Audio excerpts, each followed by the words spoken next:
Okay, we're live. Time to send out the notifications. You're in the Fox Republic, and I'm your host, Get Good Fox, the commander of Ronin Fox Armored Security, and this is MechWarrior 5 Mercenaries with all of the DLCs. This is the final episode for this season, just in time before the Shadow of Kerensky DLC. So this is a special episode where we are going to be talking about all of the mechs that you guys voted for. We have done the so basically, if you did not watch the whole season, so you didn't understand like what the whole theme of this season was, there was a vote, and I'll show you the vote. So I hosted a vote on the Discord, and you guys voted for mechs in each of the weight classes with the mechs that previously won removed from the list, so that eventually we will have done every single mech. In addition to that, the mechs that won, we did a playthrough where those were the only mechs we were allowed to use, sans the beginning of the game. You know, obviously we got to use something in the beginning of the game, but once we started acquiring mechs, we could only use the mechs that you guys voted for, so we would be forced to use them. In addition to that, we would have to collect every single variant of every single mech that you guys voted for, and we would have to use every single variant, and we would have to, like, build it into something that was like the best that we could, both in the pre-Lost Tech setup, and then we would come back and revisit the more promising or interesting ones, and then we would Lost Tech upgrade them to see like what their potential was, so that we could see how good the mech was. Because, you know, maybe we would get a mech later in the game, but we would only use low technology in order to try to simulate what it would have been like if you had gotten it early in the game. And we did that for every single mech variant that you guys voted for. Overall, it's a lot of mech variants, I would like to point out.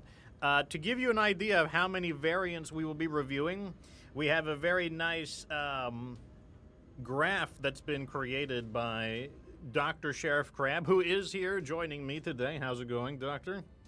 Yeah, feeling pretty damn good. How are you, brother?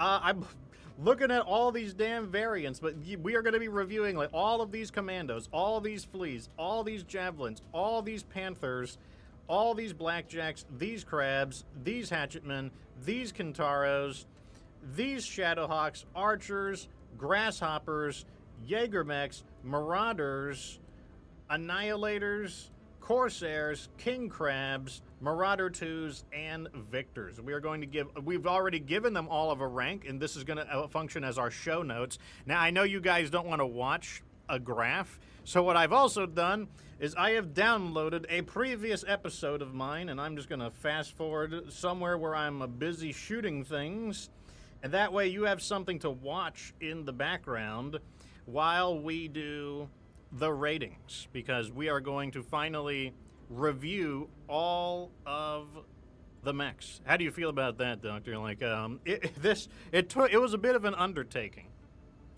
Yeah, it's a bit of an undertaking, but you know what? We didn't put the hard work in for nothing. It's actually nice to see it all at the end, all our hard work, testing out all these good and quite bad mechs, and then just having a letter beside them saying, you know what? This one was just bang average, or it was good, or it was an absolute piece of crap. So, you know what? It's been hard work, but I've enjoyed it though. I've enjoyed it. I like this sort of stuff. Yeah, I mean, like I said, it does give us an educated perspective. It's not perfect. Like, for example, the mechs that I haven't touched in a long time, I got to dig deep into my memory. And, like, someone could have certainly used any particular mech even more than me. There could be someone who's, like, the Flea enjoyer, like the Flea stan, and they only use the Flea. And certainly that person would have an even more educated perspective onto the Flea than I do. But I would say most people, I don't think it's unfair to say, don't even use the majority of these mechs at all to begin with. They probably stick with what they're comfortable with. So even if I don't have 1,000 hours on the Flea, the fact that it got used at all, or the fact that I'm using even these oddball mech models at all, is way better than just deciding if you think it's good or bad just based on like I don't use it, so it must be bad, and so forth. The real objective of this playthrough, though, was we wanted to find out if there were hidden gems of mechs, like mechs that are actually way better than you'd expect. And we did do that. We did find mechs that performed better than expected. We found mechs that didn't perform very good. There were mechs that did exactly what we thought they would do. There were mechs that performed they performed as well as we thought. There were mechs that performed as bad as we thought.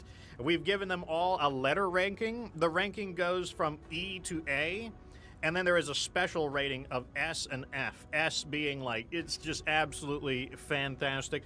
F is like, I don't know what they were thinking. C is kind of the average rank. You know, it's like nothing to write home about. It gets the job done.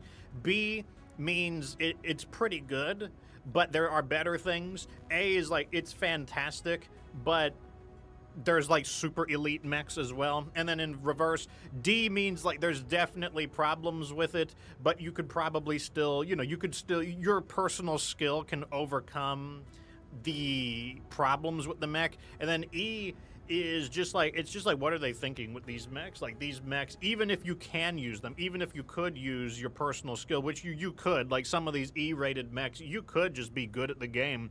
But it's just like, it's so easy to find something, you don't even have to like look very far to find something better than like an E-rated mech, basically. That's where they are. And then, like I said, we were a little bit careful with our S and F ratings, but and some of them I might change. As we talk about these mechs, I might even change my ratings. Because sometimes when you talk out loud and discuss things, you get like, you get even more ideas.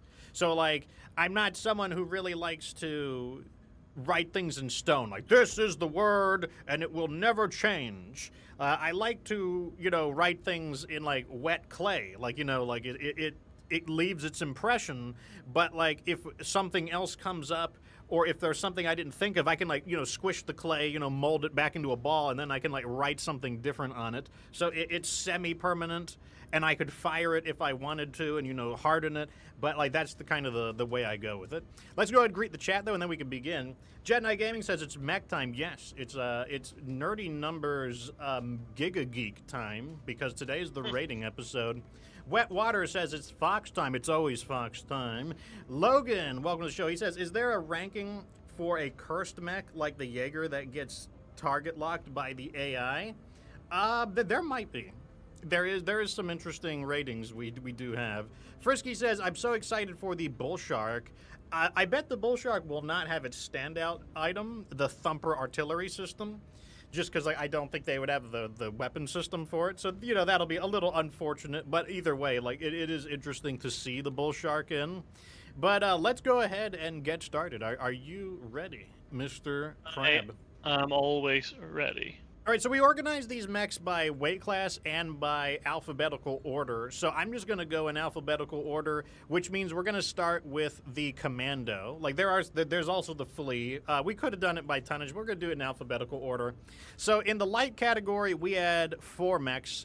We have the Commando, the Flea, the Javelin, and the Panther. And the Commando has a really prolific quantity of variants. It has, what, 1, 2, 3, 4. It has 6 variants and 1 hero mech. So, I mean, I guess that's not surprising. When you think of the Commando, you do think of it's kind of like one of the, it's not the face of Battletech, but it's kind of the face of light mechs. The Commando it's just a very, very well-known one. It's kind of like the light Atlas, not in performance, but in terms of recognizability. And the first one we'll talk about is, let me see here, the Commando 2D. The Commando 2D is the traditional model. It has the 1 medium laser, the SRM4, the SRM6, and the rating that I gave it was a C. And the reason I gave it a C is because it's not, it's fine, but it is a weaker Javelin. And I know some people don't want to hear, oh, like, it's a weaker this or a weaker that. The problem is, like, okay, I gotta, like, do my best to minimize my bias, and that's the issue. It's the Javelin, but with less armor and a little bit less missiles. And I don't think the one medium laser compensates for it. I'd much rather have the 12 SRMs on the Javelin than the 10 SRMs and the one laser and noticeably weaker armor. What did you think, Sheriff? I mean, it's exactly the same as you. I actually went for a slightly worse rating. I went for a D on this one, and don't think I'm going to change that even after this. Like, my issue with the Commando is I find myself, I don't get destroyed too often, and I'm not, and in fairness, I'm not your average light mech enjoyer, but the Commando really disappointed for me. Like, on the whole, I had better hopes for it than what it provided. I didn't even particularly like the other variants where you could load better weapons onto it, but because this one literally cannot load on terribly substantially good weapons, I just had to give it a bad. I mean, I think it stinks, to be honest. I really do. It really is the armor and the lack of decent firepower for me. So yeah, unfortunately, I went with a D for this one. More than a lot of other weight classes, I really think, especially in the light end, the 5 tons... Okay, the difference between a 95 and a 100-ton mech does not feel as severe as the difference between a 25 and a 30-ton mech. Like, I feel so much safer in the Javelin by comparison. Like, the shift in weight makes a big difference in the light class. Quick question from the chat. What is the Thumper? Thumper artillery is... The Bull Shark has the artillery cannon on its back. It's more. It's a little more like a mortar. Like it's basically a giant mech mortar, but that's the Thumper. It's got like the Thumper artillery. I don't think it'll have it though in MechWarrior 5. So moving into the Commando like sub variants, we've got the Commando 1B. This is the large laser, medium laser SRM2. I went and gave this one a B, and the reason for that is because what it really has that helps it out is the PPCX. The PPCX on a 25-ton mech is pretty strong. It still has the same armor problems, but PPCX is it's just so much stronger than like the SRMs that it had. What was your rating, Sheriff? Well, in the same way that you went from a C to a B, I went from a D to a C, and I think again this might be just my perspective on light mechs, not enjoying the lack of armor. I also just don't feel like, even though it's quite a fast mech, again, I just think there's just better options. I just would rather get away from Commandos where I can. I just felt underwhelming, and I think the PPCX, if you have only one of them. Okay, maybe against other light mechs is fine, but if you're trying to like fight up against medium mechs, it does need a little bit of something extra. And I don't think the Commando has substantial enough auxiliary weapons to kind of just, punch out a mech just if you've done enough damage to it. So I went for a C. It's just in the middle of the road. It's okay, gets the job done, but nothing to write home about in my opinion. I think both of the ratings are good because since I pilot light mechs a bit more, I've got a little more familiarity of like sneaking up, like really tightly winding up behind people and like blasting like an Atlas in its rear armor.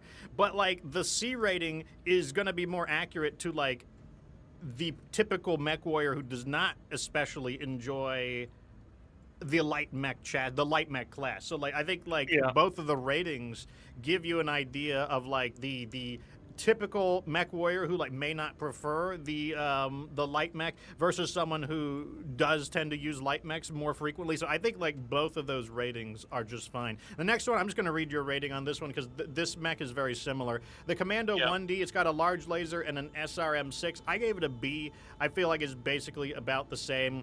The doctor gave it a C. It was about the same. Let's not waste too much time on that one though because it's very similar to the 1B.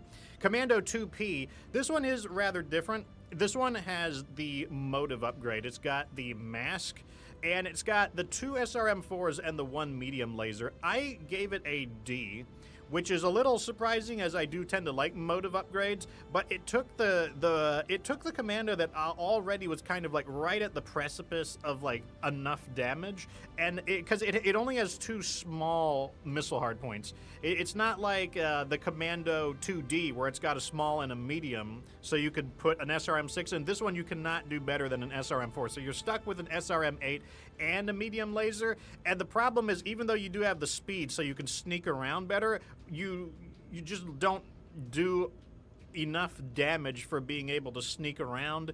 I'd much rather go slower and hit harder with a PPCX, so I actually gave the Commando 2P a D rating. How did you feel, Sheriff?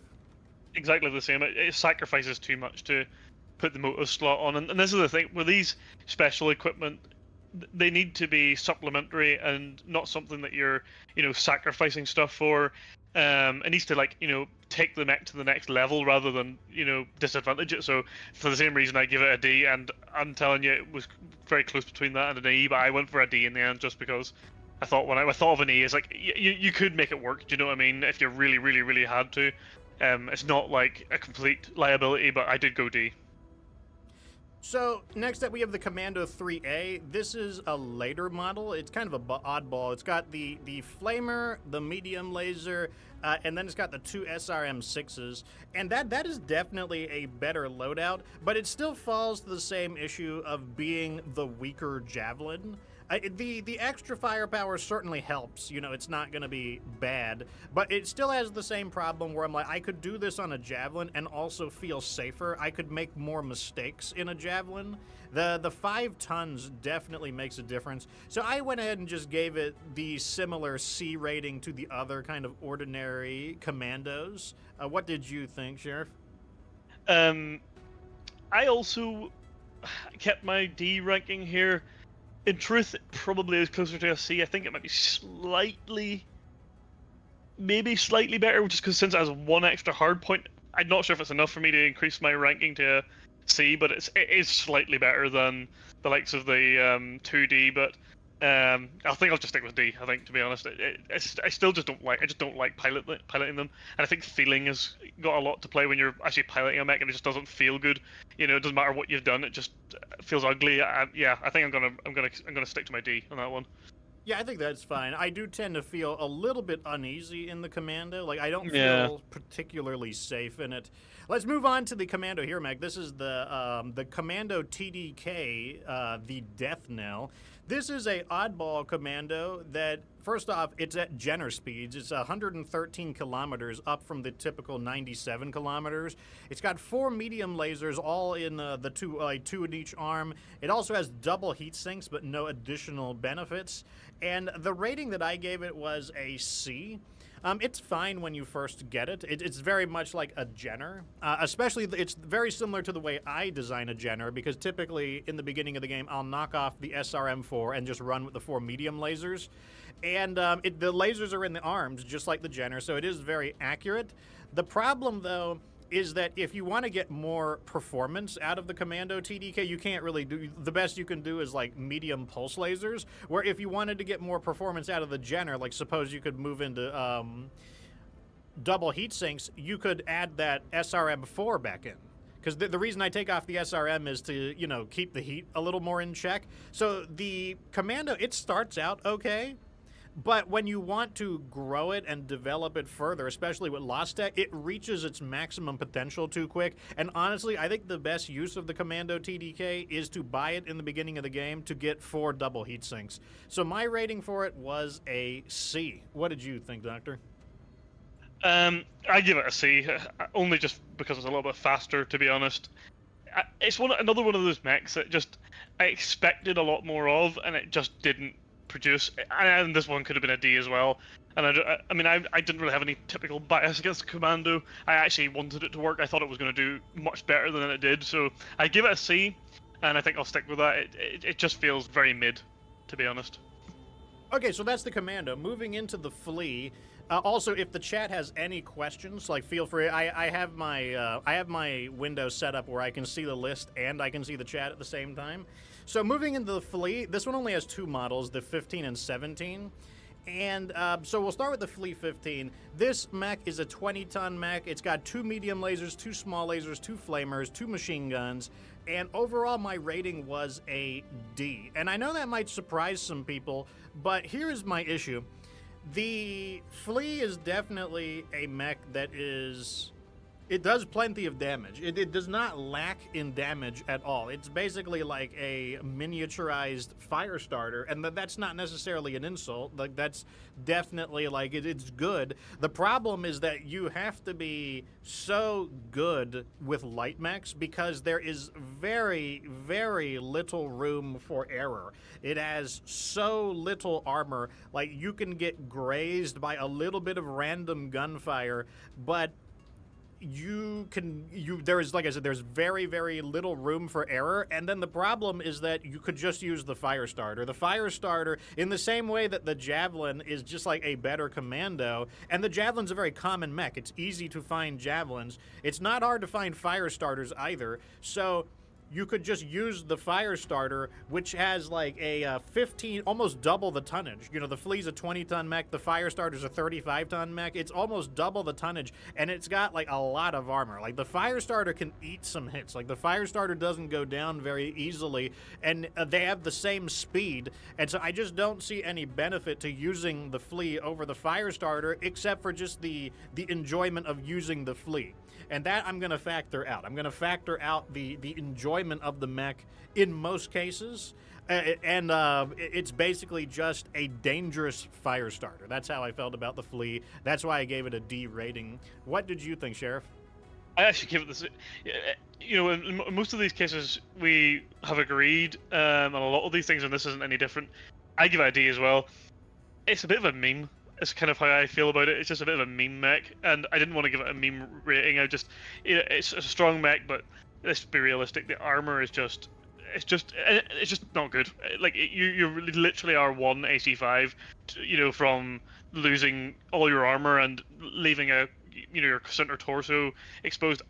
It's really fun, but it is pretty horrible to pilot. And you catch one stray and you're just gonna have to sit the battle out. So sadly, I think I think it's a D as well. But I did enjoy it. So that's going to go a little bit against my because a lot of my rankings are based on feeling. If it makes you feel good and you enjoy piloting it, then it probably deserves a slightly higher rating. But not in this instance. I think it's fun, but only because it's a meme, really. Well, I mean, part of the fun of the Flea, it's just kind of like walking around naked outside. It's thrilling that you're almost dead. At any moment, you could just be dead. That's kind of the thrill of the Flea, and then succeeding in doing it. Moving into the Flea 17, this is a Lost Tech enhanced model. 2 medium pulse lasers, 2 small lasers, 1 flamer. So it actually has a little bit less, not a little bit, it's also missing the 2 machine guns, so it has less firepower. In compensation, it's got endo steel and mask. And overall, I gave it a C rating. The mask does help. It is the loss in firepower does count against it. The mask does allow it to. This mech needs the maneuverability. Like when you are this delicate, you need the maneuverability. You got to be able to skitter around, and you need to be able to close the distance. So the mask is probably worth the loss in firepower. I would like to have my extra flamer and my 2 machine guns, but I still didn't really give it a great rating. I think it was enough to bump it up to a C. But it still suffers from the same issue of, like, it's very, very dangerous. You must be very, very confident in piloting light mechs. You got to be someone who kind of likes to, walk out naked, basically. Like, whoa, boy, look what I'm doing. You're a bit of a daredevil. And once again, even with the mask, I don't think it's enough to top the fire starter, which is going to be way safer to use. You can eat autocannon 20 hits, with not that many, but you can take some serious mistakes with the fire starter and not have like a massive armor breach. Like, it's a pretty heavily armored mech, and that's what I thought. What did you think, Doctor? Yeah, I give this one a B, and it was a C, and I might go back to a C. I'm going to see if I can talk myself out of it. So the only reason I think this one is worthy of a B is because when we were doing the infiltration missions, this mech was quite useful because it could run so fucking fast. But apart from that, there's really no good reason for it to have a B, so it probably is a C. That being said, the mask did make it actually useful for killing mechs. The one thing I did find about the Flea 15 was you still struggled a little bit. 97.2 is fast. But when you're fighting against medium mechs that are running at 81, you're not that much faster. But when you have the mask, you can get behind mechs a little better. So I thought it was functional. I thought it was certainly better than the Commando, to be honest. So since I get the Commando at best a C, I went for a B with that one. Yeah, that's fine. Question from the chat, or comment from the chat. No Limitation says, I think the Flea is worse than the Locust because of the lower speed. Probably depending on the mission type, I might agree. Like, I would say, and also depends, are we picking any Locust model? Like, for example, the Locust 1E, 2 medium lasers, 2 small lasers. That is, I can work with that. But like, I will say that the Flea definitely outguns the Locust by, especially the standard. The Flea 15, 2 medium laser, 2 small laser, 2 flamers, 2 machine guns. That's almost up to, like, that's very comparable to, that's very similar to what a Firestarter is packing.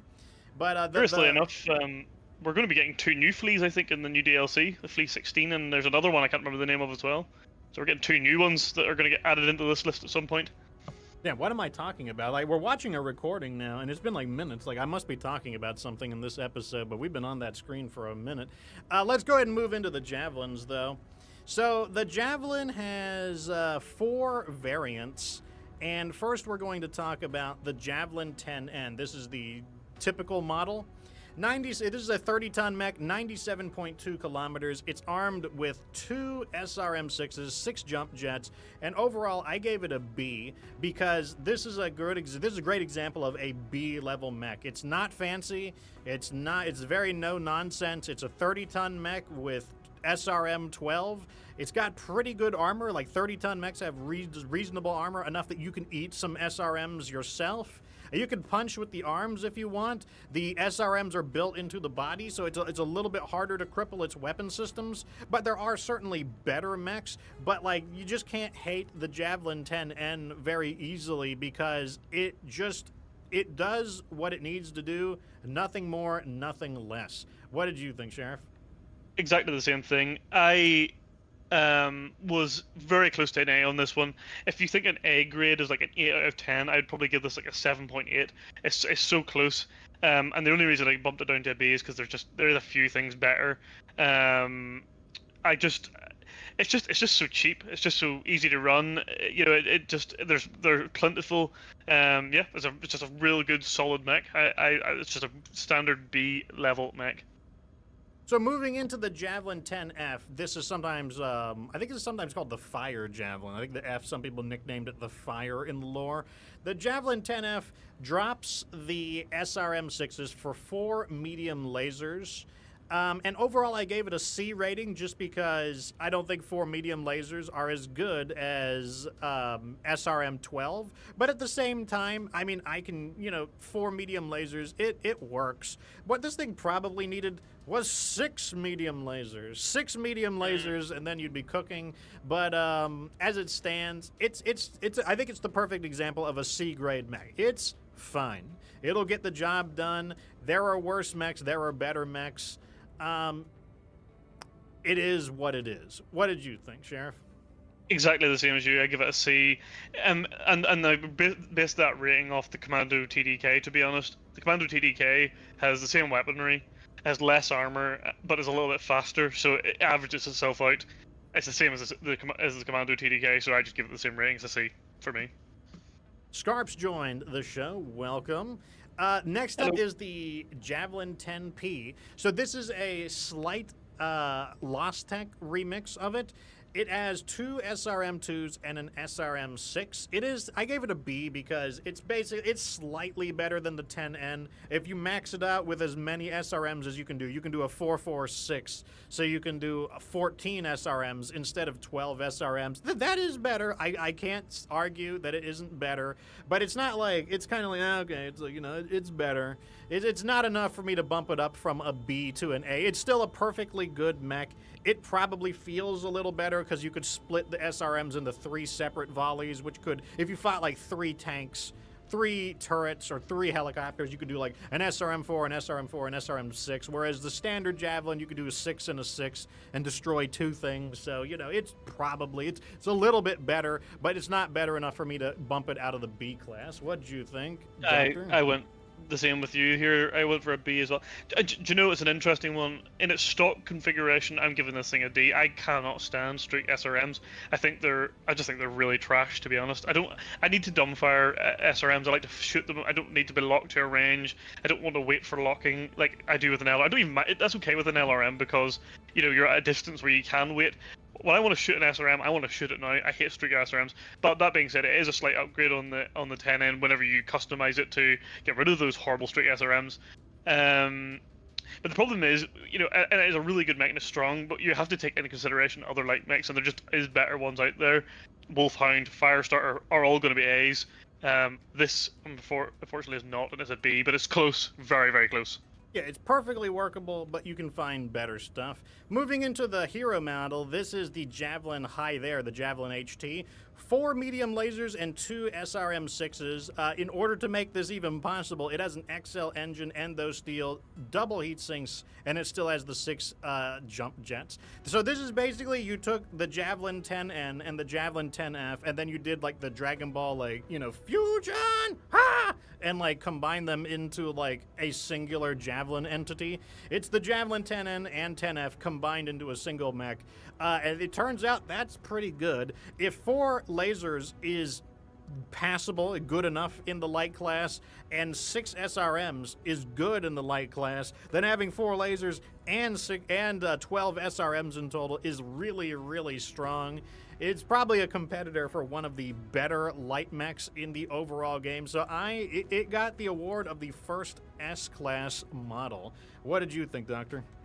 Yeah, exactly the same as you. I mean, I think this possibly is the best light mech in the game. Certainly, if you get it early on. I also went S-class here. It is a real good mech. Interestingly, it's not one that I use that often because this is kind of like, I would say, your speciality. But anytime I do use the Javelin High there, I'm never disappointed. And I don't feel sad about using light mechs when I'm piloting that. So S tier for me. All right, moving into Panther. This is the last of the light mechs. First, we have the Panther 9R. This is like the traditional model. Has a PPC and an SRM-4. It's a 30-ton mech. Moves at 64.8 kilometers. Has 4 jump jets. I gave it the rating of D. And my notes say that I thought it was slow and boring. And that's true. I think it is slow and boring. And one of those is like literally true. Like 64 kilometers is very slow for a light mech. Boring is, you know, that's a little more subjective. But going off of the part that isn't subjective, being slow is not good for a light mech. That's because a light mech's defense comes from its evasion, its ability to either not be available to be shot at because you get into cover, or to shake enemies off with like rapid maneuvering, or to outstrafe an enemy's torso rotation. That is the first line of defense of a light mech. The second line of defense is the armor. Like, your armor is like, it is there to protect you from mistakes. When you are 64 kilometers per hour, you are the average speed of a heavy mech, and that makes you an extremely easy to hit target. You combine, it doesn't matter how much, I don't care how much, you can have fully armored Panther. A fully armored Panther does not matter when you are so slow, and like a Javelin just busts you up with like 12 SRMs. The speed is not worth it, or the armor is not worth the loss in speed. And then the thing is, yes, you can set it up with like the PPCX and the SRM-6, but the problem is you have these shotgun-style weapons that need you to get closer to the enemy, but you don't have the speed to close the distance on your terms. You have to let the enemies get close to you. The enemies get to decide when they get close, and you don't get to decide to get close to them. And overall, it's a very dangerous mech, and there isn't a lot of benefit to it. Like, you are putting yourself in jeopardy of getting destroyed because everything is going to hit you. If you need to get out of harm's way, you don't have the speed to do it very easily. And when you do need to project your damage, you have to get close. And while, yes, okay, what if I use the PPC? The one PPC is not a super deadly weapon in the light class. Like, getting ass blasted by like 12 SRMs is going to destroy a mech way faster than the one PPC. So even in its intended role, a fire support role, maybe that works in the tabletop. Maybe that's perfectly, maybe it's a cheap way to get a PPC onto the tabletop. That might be true there. It is not true in MechWarrior 5, where the tabletop techniques do not necessarily translate very well all the time into MechWarrior 5. So that's why it got that rating from me. What did you think, Doctor? Yeah, it's hot trash.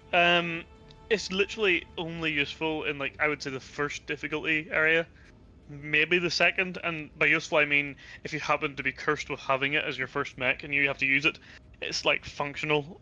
You know, I just don't like it. I'm just not a big light mech fan in general, and if it doesn't put like a substantial amount of damage down the field or run fast enough to do so, i.e. like a fire starter does, then I don't want it, and I just don't want this mech. So it's not an E because, to be fair, if you have a PPCX on, it will do a bit of damage, but it's certainly not any better than a D. But it is close to an E, if I'm being honest. I didn't like it at all. Slow and boring is the perfect description for it. So moving on, oh, and he gave it a D rating, by the way. So moving on to the Panther 8Z. The 8Z is actually the original model. It's a downgraded one. It has the same stats, basically, but it has a large laser instead of a PPC. Otherwise, there's basically no difference, and you can customize them to be the exact same kind of mech. Like, their hard points are not different. And as a result, it's basically the same thing. It's a D rating, it's slow, it's boring, it's dangerous to use. Some people will say, oh, but it has a lot of armor, so does the Firestarter. The Firestarter kicks fucking ass, and it has, it has the same amount of armor. And you could use it to snipe. Okay, I don't know you're gonna snipe with a PPC in the beginning of the game. First off, you have to have great aim, because what are you fighting in the beginning? You're sniping locusts, you're sniping commandos, you're sniping Jenners in the beginning of the game, and if you've got the super crazy accuracy to just be blasting people with the PPC, I don't know, maybe you could do something better with it, but I think that this is a mech that maybe it makes sense in the lore, maybe it makes sense on the tabletop, but I think it does not make sense in MechWarrior 5. I don't think I suspect you probably don't have anything to add on that one. No. So let's just move on. He also we both gave it a D rating. Let's move into a mech that's actually different. This is the Panther 10P. This one is a pretty heavily enhanced model using technology discovered from the Helm Memory Core. It is a 35-ton mech like normal. Downgrade the SRM to an SRM2, swap out the PPC for 2 AC2s, increase the engine output so that you have 81 kilometers, and now you're sitting with an XL engine. You have an XL engine, endosteel, and double heat sinks to make this possible to begin with. And this might be the mech that saves the Panther from being absolute garbage. I went ahead and gave it a B rating, and it's all because the extra speed combined with the fact that you can get on an LBX autocannon. So I actually did a ballistic Panther where I switched out the PPC for an LBX-10 solid slug and then an SRM-6. That was actually pretty good. I also tried it with the scatter projectiles, the standard LB-10X, and that was also really good because of the speed. The 81 kilometers allows you to close the distance more reliably with shotgun power. That really makes a big difference. I still don't think it's the best, which is why I did not give it the A rating, but it's still quite good. That said, you do have to wait pretty deep into the game. This model doesn't get invented for a while. What did you think, Sheriff? Yeah, I originally had an A put down there, but I'm not sure if I did a typo or not, but it is a B. I'll make it clear. I actually find this mech incredibly frustrating for the reason that the Panther 9R and 8Z, because it can load a PPCX on, would benefit so much from being able to run at 81 kilometers an hour. And if they could run at 81 kilometers an hour, I actually think they would go from a D to probably a B, if I'm being honest. They're not quite as good as the Wolfhound, which I would give an A because of the speed, but I just wish that 81 kilometers an hour could have been on one of those other two mechs, because when you have two AC2s, it doesn't really need to go this fast as if you had a PPCX loaded on.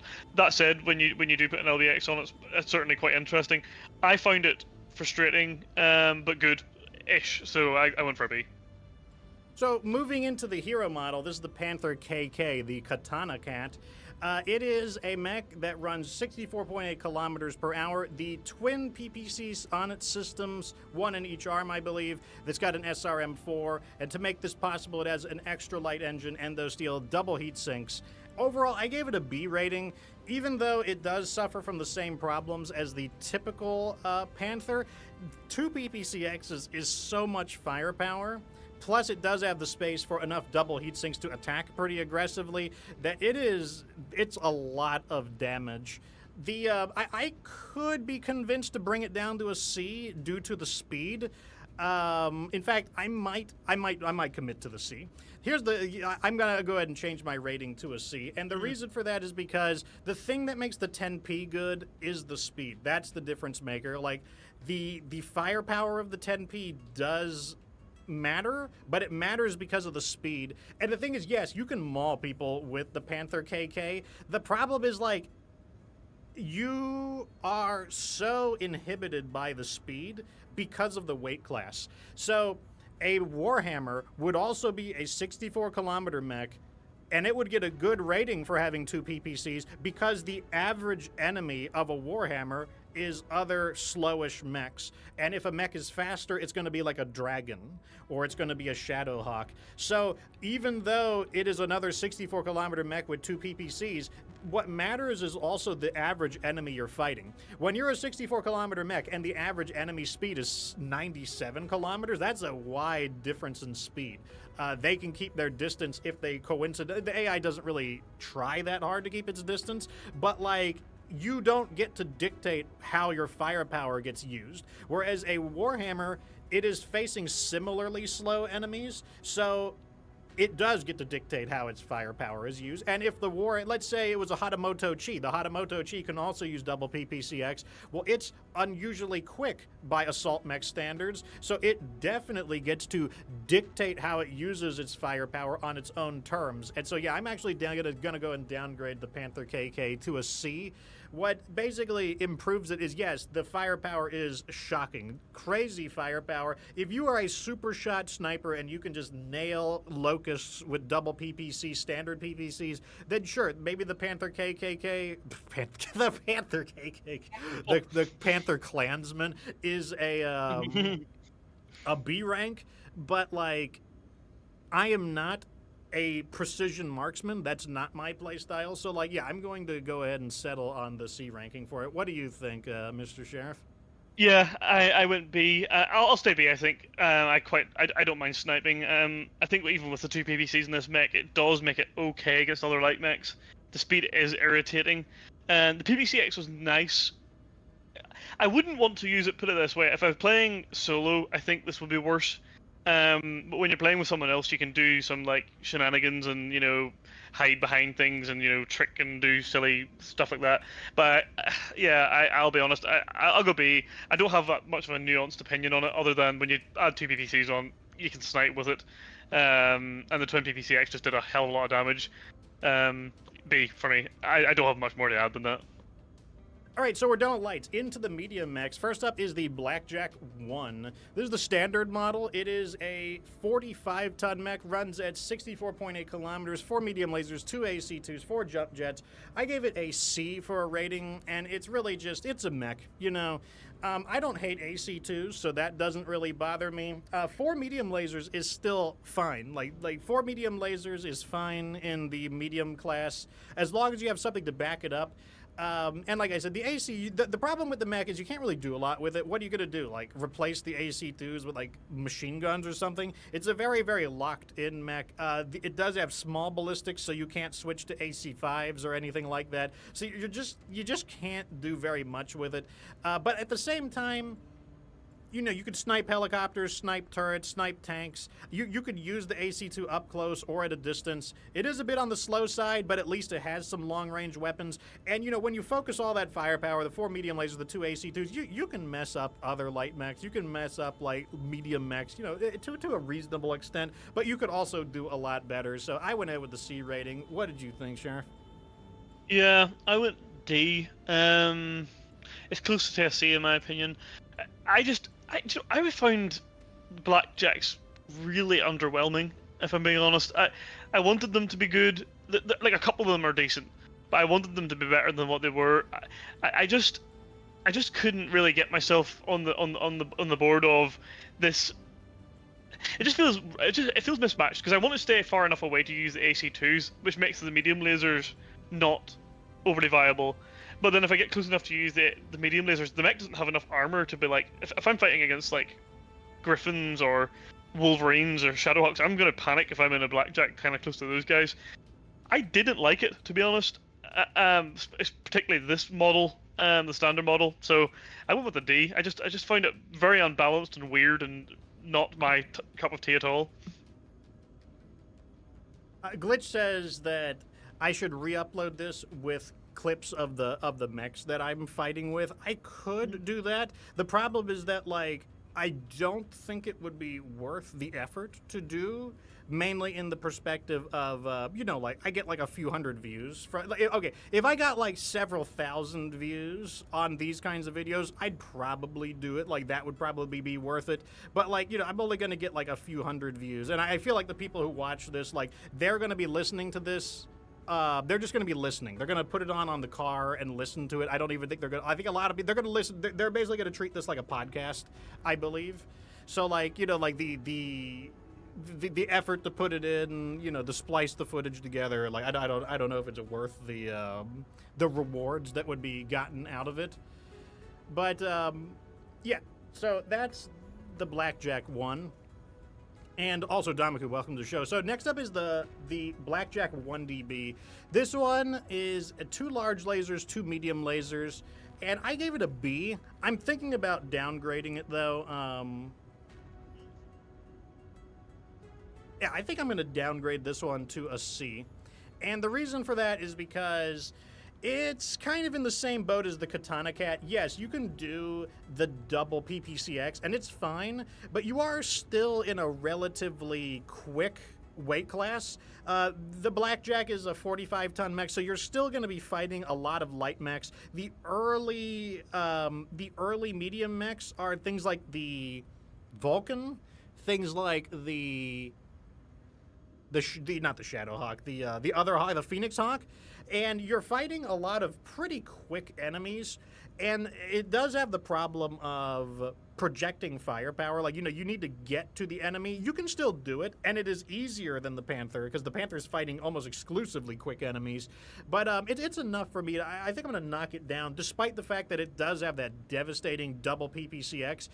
You just wish you could get to the enemy a little bit better. In fact, I probably would have preferred a medium laser spamming build here, just because like it would give you a little more range. Because like the medium class is still a class where a little bit of speed is nice. Like, it's nice to be able to go a little bit quicker and have have a little bit of range. What did you think about the 1DB? Yeah, I actually also give it a B rating, but I'm kind of inspired by what you said to give it a C as well. Only on the basis of what I've ranked the other Blackjacks. I think it's a C too. I think you're absolutely correct in what you say that the is effectively just a Katana Cat, and I don't think the extra armor does much for it because it's all relative to the weight class you're fighting in. Again, I just found the Blackjacks, apart from 1 or 2 of them, to be really underwhelming, and again in this instance as well, because the next mech we're going to move on to does this job better. So I think I agree. I'll go C here too. So next up, we've got the Blackjack 1DC, not to be mistaken with the 1DB that we just talked about. 2 medium lasers, 2 small lasers, and 4 medium lasers, 2 small lasers, and 2 AC2s. This mech is actually not bad, and I'm kind of debating my placement for it. Here's the reason why I don't think it's that bad. The extra 2 small lasers, now you're up to 6 lasers. That is already functional, and if you wanted to, you could dump the 2 AC2s and turn them into 2 machine guns, and you could have 4 medium lasers, 2 small lasers, 2 machine guns, or you could do flamers, and you're making kind of a weird Blackjack.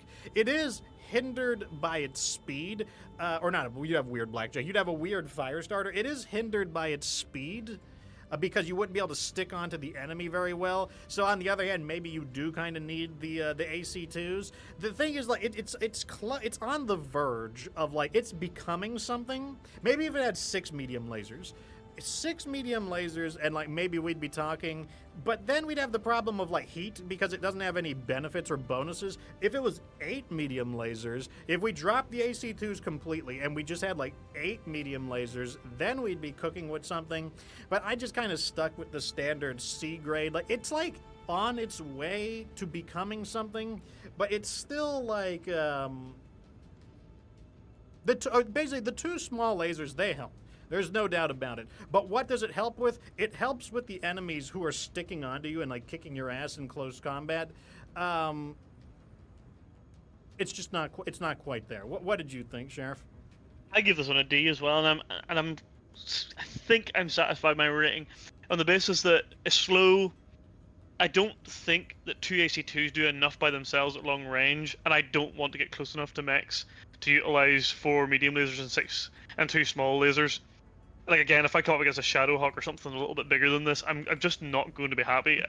I just don't like these mechs where they're like trying to do a little bit of long range, a little bit of close range. It's like I actually think the Blackjack would benefit from just doing one or the other. Like if it had a third AC2 and like maybe 2 small lasers, I actually think this would be really good because 3 AC2s, you're talking about something now at range.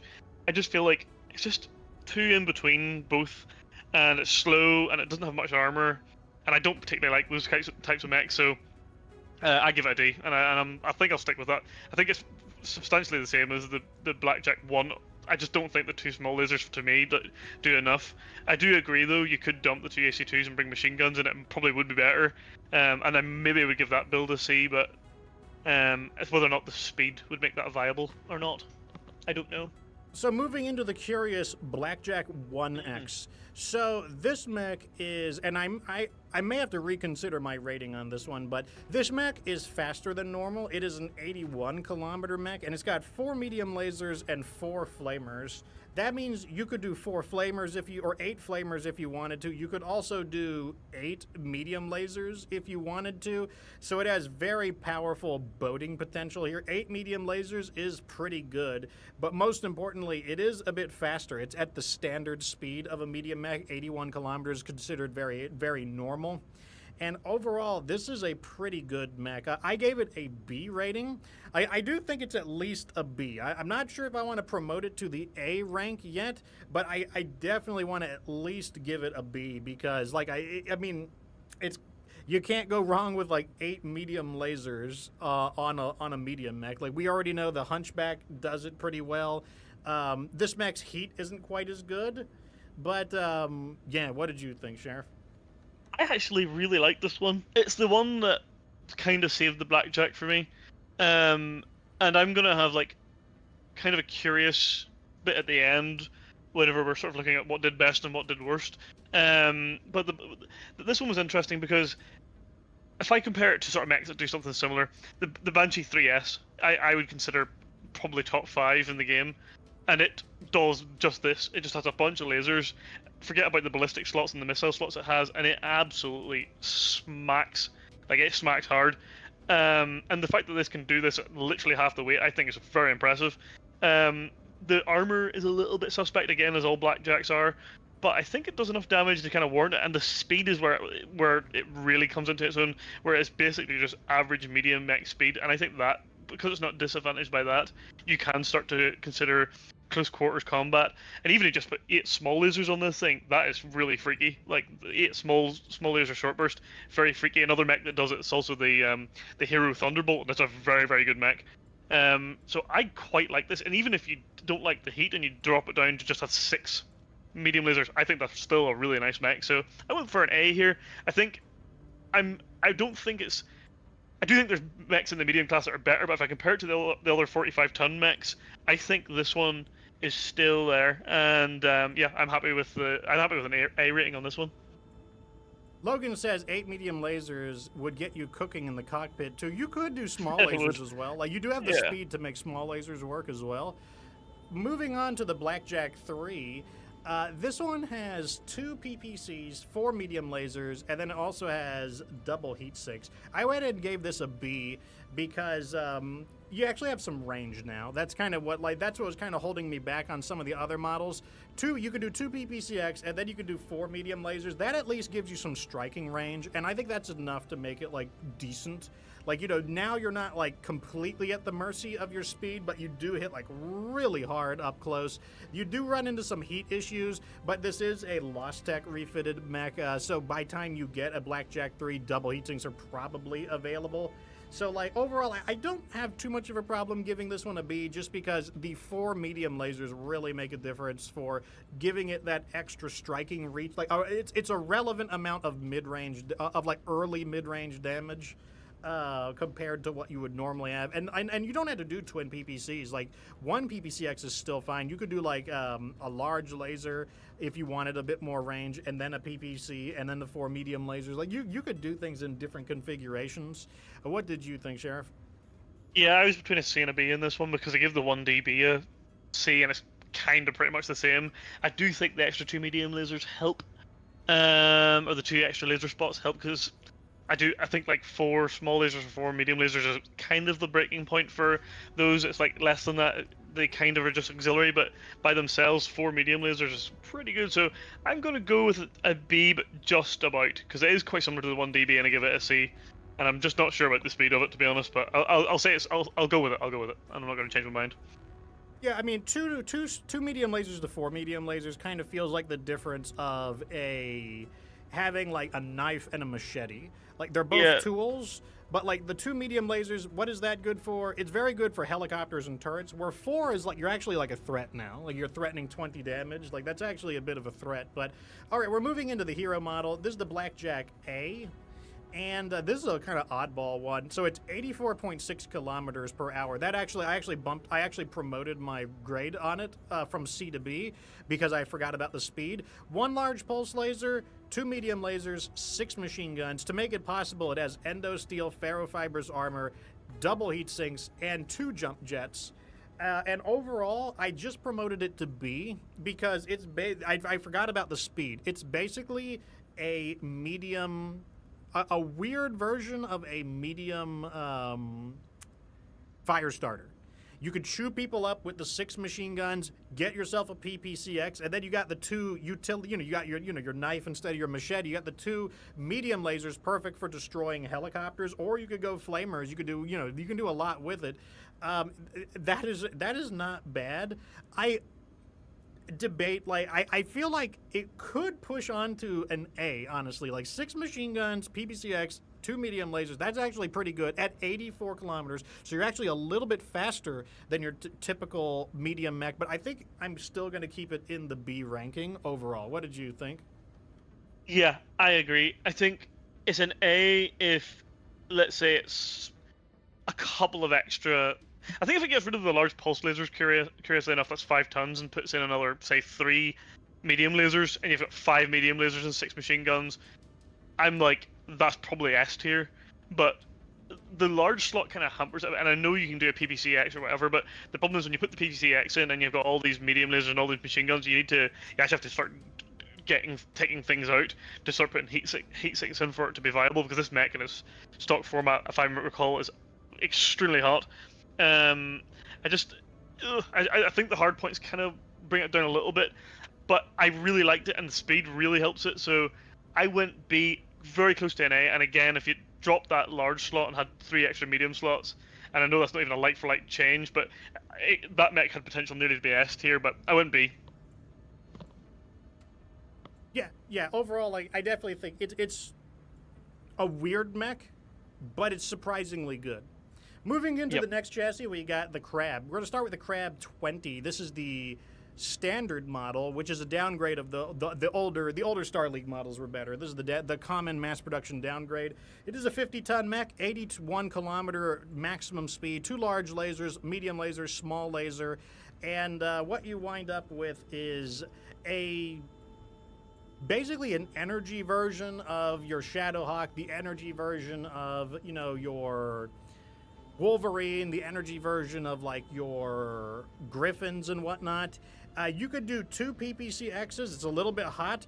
I went with 1 PPCX. I did like basically 1 PPCX and then 3 medium lasers and a small laser. And overall, I gave it a B, mainly because it has the closing speed. 81 kilometers has the closing speed. It's got the support weapons, like 3 medium. The build that I liked the best was 1 PPCX, 1 PPCX, 2 medium lasers, 1 small laser. It's kind of like, I don't like to mix and match my lasers in such a manner, but, I didn't have a choice. And overall, it had enough auxiliary weapons to fend off, like, annoying enemies. You could zap down the tanks and stuff, zap down helicopters, but it has the closing speed to make use of the PPCX, and it's a pretty heavily armored mech. At 50 tons is, approaching the limit of the medium class, and then it does have the full-sized grabbers, which do count as a normal medium fist. So, like, overall, this mech, I liked this one, so I gave it a B rating. What did you think, Sheriff? Yeah, it's not my type of mech. so I might be slightly harsh on this, and I went for C. And I'll tell you the reason why I went for C.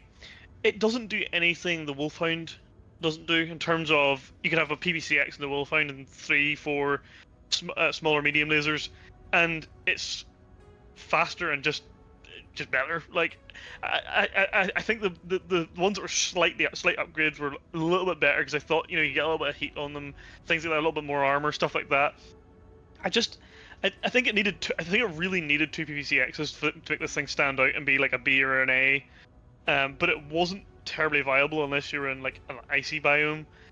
I was a little bit disappointed, to be honest. I just think, like, again, to me, it just doesn't do anything that the Wolfhound doesn't do. That being said, I can see the appeal to it, and it may just be the fact that it's not my style of mech, to be honest, that's kind of like bringing that down for me. And it's very close to a B because, as you'll see from the next couple of mechs, which are basically the same thing, I did go for a B, but yeah, I was a bit disappointed. I just wish you could do like a little bit. It's like one extra double heat sink away from being really good, and that's. I know it's maybe harsh to give it a C based on that, but I just didn't enjoy using it, and that's where like I'm bringing the feel good into this. I just didn't enjoy it at all, and that was enough for me to bring it down to a C when it was on the edge.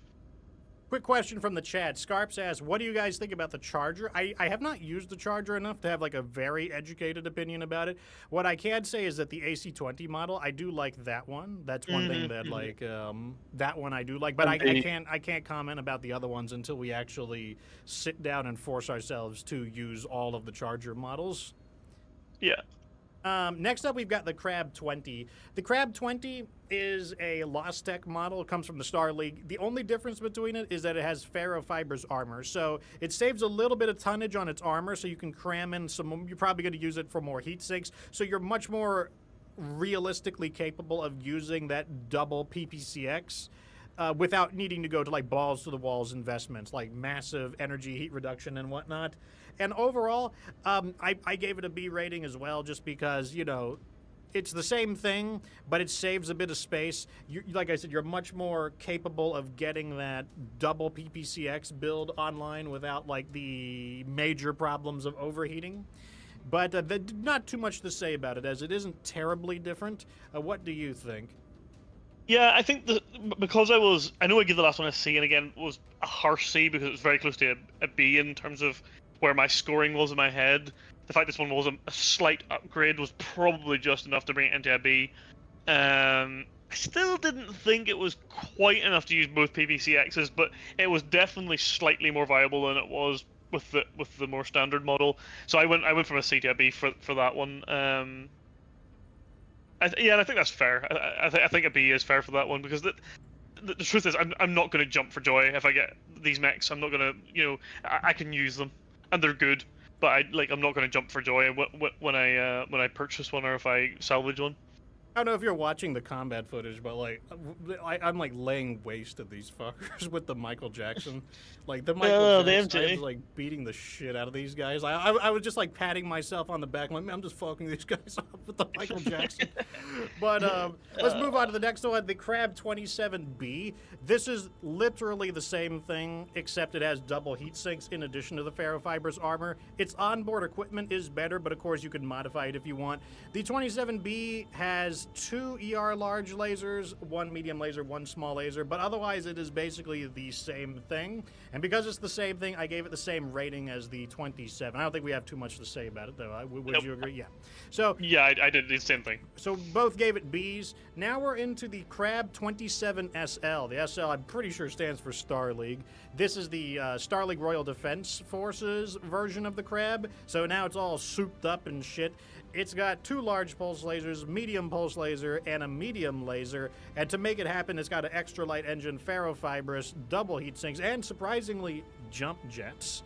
So this one is like very heavily upgraded, and that did promote it up to the A rank for me, because like this is where you very realistically are capable of doing the twin PPCXs on it.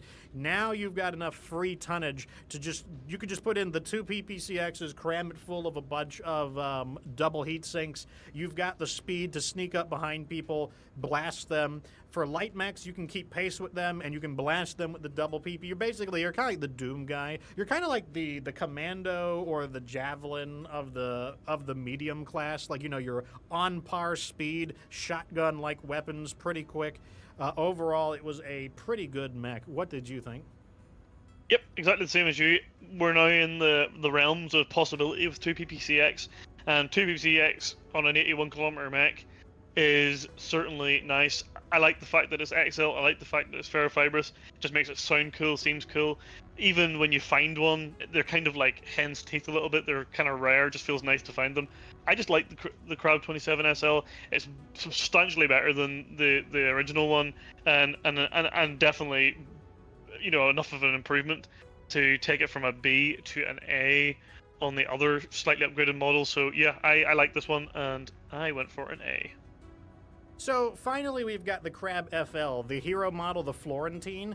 81-kilometer movement speed, a medium laser, an LRM-5, and curiously, 2 Ultra AC-5s. To make it possible, it's got an extra light engine, endo steel, and onboard double heatsink. So this is kind of a weird ballistic variant.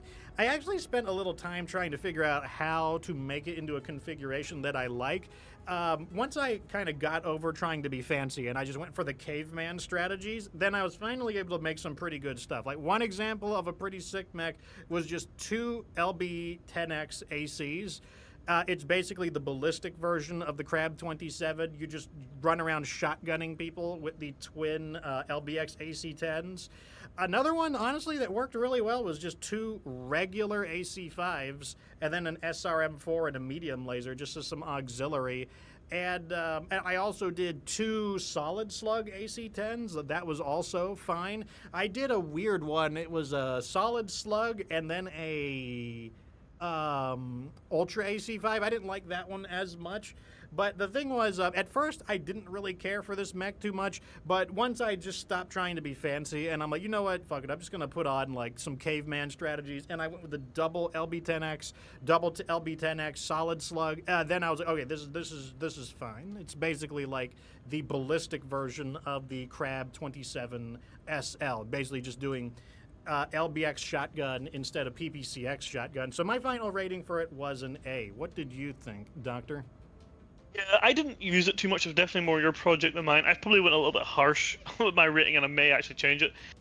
The one thing I didn't like about it was the fact that you just couldn't do a lot with it. Like, we tried a lot of stuff with it, but there really was only one true build. The thing is, that build was really good. So it's whether or not I'm like, do I dislike the amount of... No, I think I'm gonna give it an A. I actually don't care if you can't upgrade it too much, to be honest, because there's other mechs down here that I consider some of the best mechs in the game, and I never change them. So, yeah, I think it's an A. And just on the basis of that LBX AC build, I think if they didn't have that, it may be a B, just because 2 Ultra XG5s feels weird, and I wasn't amazed by it, but at the same time, there was one really good build, so yeah, I think it's an A. Yeah, Ultra AC-5 never feels like a main weapon. It always feels like an... Like, you know, I use it on the Mauler, but that's because I'm also using, like, twin Artemis LRM-20s. And then the combined barrage, that's when it kind of reaches a breach point. But they weren't very good as main weapons. Okay, moving into... Oh, go. What do you have? Final thoughts? Yeah, no, just on the Ultra AC-5. Some of the mechs we're going to talk about later, actually, there's a break point with it. 2 isn't enough. And when you take the Annihilator or even the King Crab car and you put 4 of them on, you're starting to look at something that's pretty good then, but it just feels like it doesn't do enough when there's only 2 of them. I've never tried 3, but it definitely works with 4, but 2 isn't enough. It's definitely the spread. Like, you can't concentrate your fire. It's even worse than burst fire. Burst fire has a tighter spread than Ultra AC-5. 100%. Moving into the Hatchetman, so we've got the Hatchetman 3F, 64.8 kilometers. This is a 45-ton mech, by the way. 2 medium lasers, AC-10, medium hatchet. This is our lowest-ranking mech so far, and I even, like... Sometimes I debate whether to give it the F, but right now it's in the E class. This mech is it's like a tombstone. It's very, very dangerous. Like, it's basically it's like if you thought the Panther could get worse, this can get worse. The reason is because it wants to get into close combat, but it is really, really slow, and at 45 tons, it can't add the armor that it needs to in order to kind of like get through these attacks. And there are other mechs in the medium class that also use melee weapons, and they are faster. And even though they don't have as much support weapon, that just does not matter. Like, this mech is not good. Being slower than average means it's very hard to melee people. It's very hard to melee a griffin. The griffin has to get close enough to you. It basically has to strafe you and get close enough or not notice you. Because if it just circle strafes you, you will never hit it. You'll just never be able to, like, get your hatchet on it because it's faster than you. That's the problem with being a dedicated melee type that is slower than average for its weight class. What did you think, Sheriff? It is absolute garbage. I really wanted to like it. Because I just love melee. I feel like melee's kind of like one of my things. I'm a little bit biased about them, but I can't be biased here. This thing is crap. Like, it doesn't have any armor. It's slow. To be honest, even the AC-10 and the 2 medium lasers, I mean, that's just pathetic. So if you can't get into the range to do, to swing that hatchet or something, it just isn't going to do it. The only reason it's not an F is because in the odd chance that you do happen to, like, get behind a mech, you can do a bit of damage with that medium hatchet, to be honest. But that aside, it is real bad. Like, I'm talking like probably one of the worst 45-ton mechs in the game, if not the worst. So yeah, that thing stinks. Moving into the Hatchetman 5S, this one, same speed, 3 medium pulse lasers, the LBX AC-10 medium hatchet, and then on top of that it has the extra light engine, ferrofibrous armor, and overall I gave it a C. Like, that's a huge improvement, and that's because the 3 medium lasers is a really big difference. It actually makes it feel fairly usable, and the extra tonnage that you get on it means that you can equip, like, a big weapon. You could equip big weapons, plenty of ammo. You could basically put anything you want on it, and the extra medium laser, it's like really like when you're scraping the bottom of the barrel, going up even 1 medium laser is a big difference. Like, the difference of 10 damage versus the difference of 15 damage, and it made it functional. Maybe a C is still a little generous. Maybe I should demote it to a D. In fact, I'm gonna demote it to a D. Yeah. Maybe I'm being, maybe I'm just trying to be a little too generous, but it's gonna go down to a D. But the extra space and the extra weapon, I think, is definitely it gets it out of the E class. Any thoughts? Yeah, funny, I had a C as well, and I just changed it down to a D too, just talking about it. And there's one killer for this thing as well, is it doesn't become available until 3049, which basically renders it almost completely pointless. It is a substantial. I mean, if the 3F is right at the bottom of the E, nearly an F, this is quite close to a C, I would say. And the ability to load an LB10X AC is nice. The extra lasers are nice. The extra double heatsinks are nice, but melee, when you're only 64 kilometers an hour as a medium mech, isn't enough. Plain and simple. If only it used all that extra space for a better engine. I mean, the stupid thing is it has an XL engine. To be honest, if it dropped the 3 lasers and put in a bigger engine that could go faster and just had an LB10X AC and a medium hatchet, it would be a perfectly good mech, but it didn't, so it sucks. So I didn't particularly enjoy it at all, to be honest. I'll tell you another thing about the Hatchman I really don't like. I don't like that the ballistic is in the torso and not in the arm. I think that's a bit of an annoyance, to be honest. Like, not being able to shoot up at things with that LB10X is a real annoyance as well. But I guess that's perhaps just a case of my opinion over someone else's. So moving into the hero model, this is the Hatchetman MA, the Man-at-Arms. 3 medium lasers, LBX AC-10. It's basically a worse version of the Hatchetman 5S. It's the Hatchetman 5S without the extra light engine and the ferrofibrous armor. So even though it's a hero model, I really don't have a lot to say about it. It's a D. It's just not good. I doubt you had nothing to add on that one, I assume. No, nothing to add. We are getting a new Hatchetman though. And the DLC coming, there's another one. Who knows? It won't be slow. Maybe. It either needs to have a bigger engine or maybe a supercharger. Arena Yeah, supercharger, that's what I'm thinking. maybe then you could do something. Moving into the Yep. Kintaro, though, we've got the Kintaro 18, a 55-ton mech, 81-kilometer running maximum speed, 2 medium lasers, 3 SRM6s, LRM5. It gets an A rating, and I don't think it's too surprising because it's got a SRM 18. You could go even higher. You could do SRM 18 plus an SRM. You could do SRM 20. That's probably a little too much. I'm willing to downgrade it. Like, I see the sheriff wrote a B in for it. Like, probably to give it room for the other ones. I think I'm okay with that. I think I agree with that. I think I'm going to go ahead and downgrade it to a B, in order to give room for some of the other Kintaro models. So, like, you know, it is a really good B mech, though. Like, it will bust the shit out of people with its missiles, heavy armor, comfortable speeds, full-sized fists for melee combat. It's pretty good overall. What do you think? Yeah, it probably is just on the edge of an A and a B, just on the basis of comparing it to other Kintaros. Now, if you're comparing it to other, I don't know, it's a harsh one, maybe, I'm not sure, but it's freaky. That said, and I may be being a bit silly, when I was using the Kintaro in this, and perhaps because I was trying to do different things and just literally piling on the SRMs, it really can't do anything different than that, and that's just one thing I would mention about the Kintaro, and that's not necessarily a bad thing, because the one thing it can do is extremely powerful, but it really is locked into just being an SRM book, because I think as soon as you take one SRM off and try and put an LRM on, and that, because they are so much heavier, I think it does harm the mech quite a lot. And the one thing I would say about the Kintaro 18 is it is really bloody hot. Like, it is extremely hot. And probably just for that one reason it's worth being a B. But the very small changes that the other ones make to allow for extra heat on there certainly does make them a lot better. I would B. So next one is the Kintaro 18P.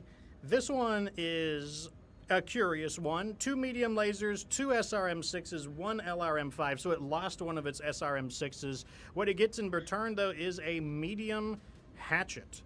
And overall, I think this is a really good one. If you want, you can get really stupid. You can still do an SR, you can still do 2 SRM6s and an SRM4. So you can still get like your SRM 16 or something like that. So you could still have a lot of SRMs. You can have the 2 medium lasers if you want, but you get the melee weapon. Your choice of a hatchet, a claw, the mech peener, or the mace. And it's also quick and it's heavily armored. You can bash the shit out of people with it. So I went ahead and gave it an A rank. What do you think? Honestly, there's not much more to add than that. This thing's freaky. It does a lot of damage with the melee weapon. It does a lot of damage with SRMs. It's fast, it's strong, it's still very heavily armored. Doesn't really have heat problems because when you take out the one of those SRMs, the heat comes way down. So yeah, A, possibly one of the better melee medium mechs. Could possibly question mark S tier. I think it's not quite there. So I'm going A, but a very, very solid A. Yeah, it's really fantastic. So the next two are pretty similar to each other, so I'm going to try to breeze through these. The Kintaro 19, 2 medium lasers, 2 SRM6s, 1 LRM5. It has ferrofibrous armor, so that helps you save some space. You can't quite cram as many missiles on it, but that's not necessarily a bad thing because you can cram more heat sinks onto it, and because you can cram more... Actually, it has the NARC, so yeah, you can cram the same amount of SRMs on it, but it has the ferrofibrous armor. You want the full armor anyway, so you're going to save some space, get more double heat sinks, and more double heat sinks means more missiles. And then the Kintaro 19B is 2 medium lasers, 2 SRM6s, an LRM15. Then you've got the same NARC beacon, but now you've got the XL engine, the ferrofibrous armor, the double heat sinks. You've got a lot of upgrades here, so you have a lot of potential for getting the double heat sinks in order to keep the mech cool, or the single heat sinks earlier in the game. And I gave both of these mechs an A. They are both like pretty strong. What did you think about them, Sheriff? Yeah, exactly the same. They're just an upgrade. Don't really have heat problems. Do a lot of damage. They're A's. Yeah. So question again, very close to S, but an A. Yeah, like no nonsense. They just kick ass.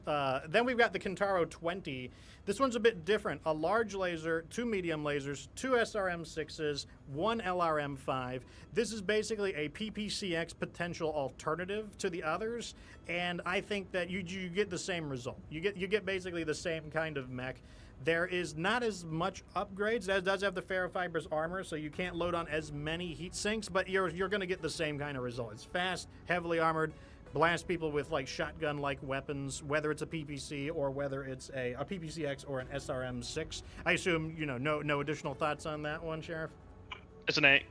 Yeah, so we both gave it an A, and some of these mechs that are really similar, we're going to breeze through because, I don't want to spend too much time on. Now we've got the hero mech, though, the Kintaro GB, the Golden Boy.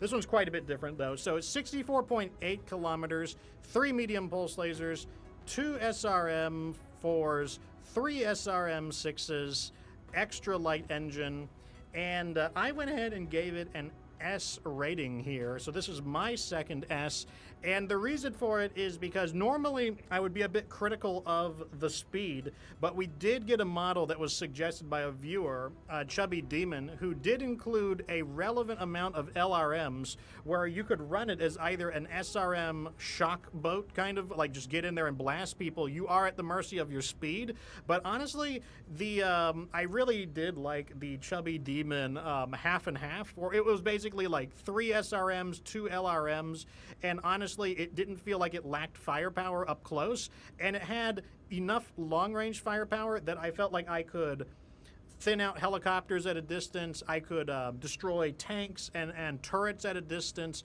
and I felt like I could still do something, and it almost felt like a baby version of the Agent Court. Maybe that's why I wound up liking it so much. It was very similar to how I designed the Agent Court, and so that was the rating that I gave it.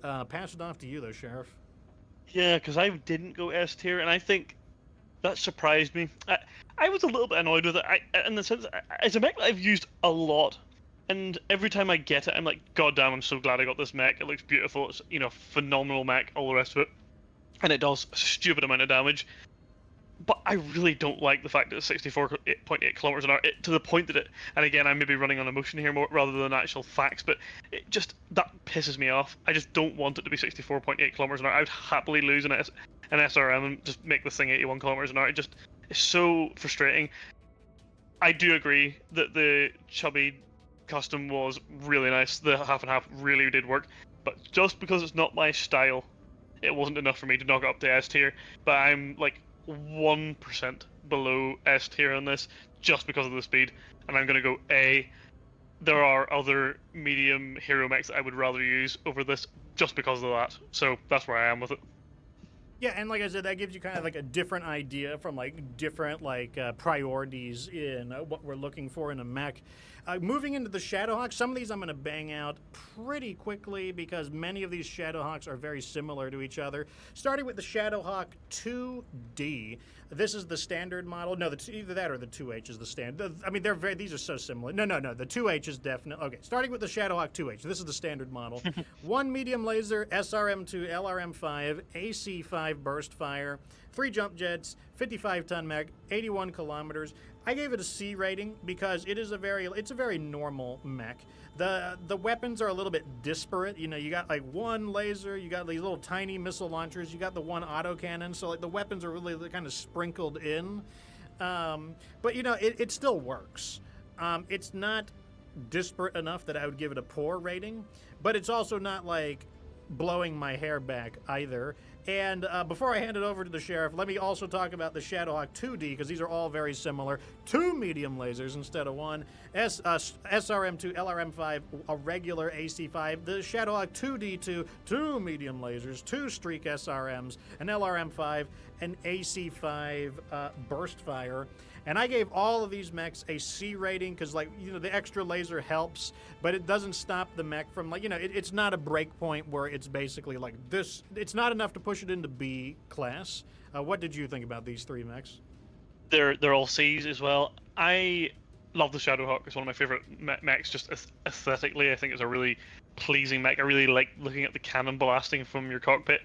But there is a serious issue here where you literally cannot use all of these hard points and have enough armor and do enough damage and have heat sinks, something has to go. Usually I just get rid of the lasers, run either 2 SRM2s or an SRM4 and an SRM2 and the AC5 burst fire, which is good because you do have a lot of armor and you are fast, so it is functionable up until probably like 30-30 maybe, and then it's no longer very good because you're starting to fight against things with higher technology and it just feels like it's lacking. And it is very much a middle of the road 55-ton mech. It's a C. So moving into the Shadowhawk 1P, this is a curious model. Once you hear the word letter P, you know something's weird about this mech. So 1 medium laser, an LRM5, an AC5, so we lost the SRM launcher, but what we gained is a medium claw. So it's actually one of the melee models. So it's a competitor of the Hatchetman, but unlike the Hatchetman, it moves at 81 kilometers, so it actually can get moving. And what I said about it is that, it turns out that melee is good when you're on normal speed, so I went and gave it a B rating. The support weapons are not overwhelming. There's definitely mechs that have better support weapons, like the Kintaro has better support weapons, but it's still pretty good. Like, bashing people at 81 kilometers is still pretty good. So I thought it was like a better than average, but not fantastic. So I gave it a B. What did you think, Sheriff? Exactly the same as you. It's a B. Functional mech. It's better than average. Doesn't quite just spring out at you when you're piloting the Kintaro. You're like, oh my god, I am putting people in the dirt here. With this thing, it does damage. It's a bit nasty. It's a B. Yeah.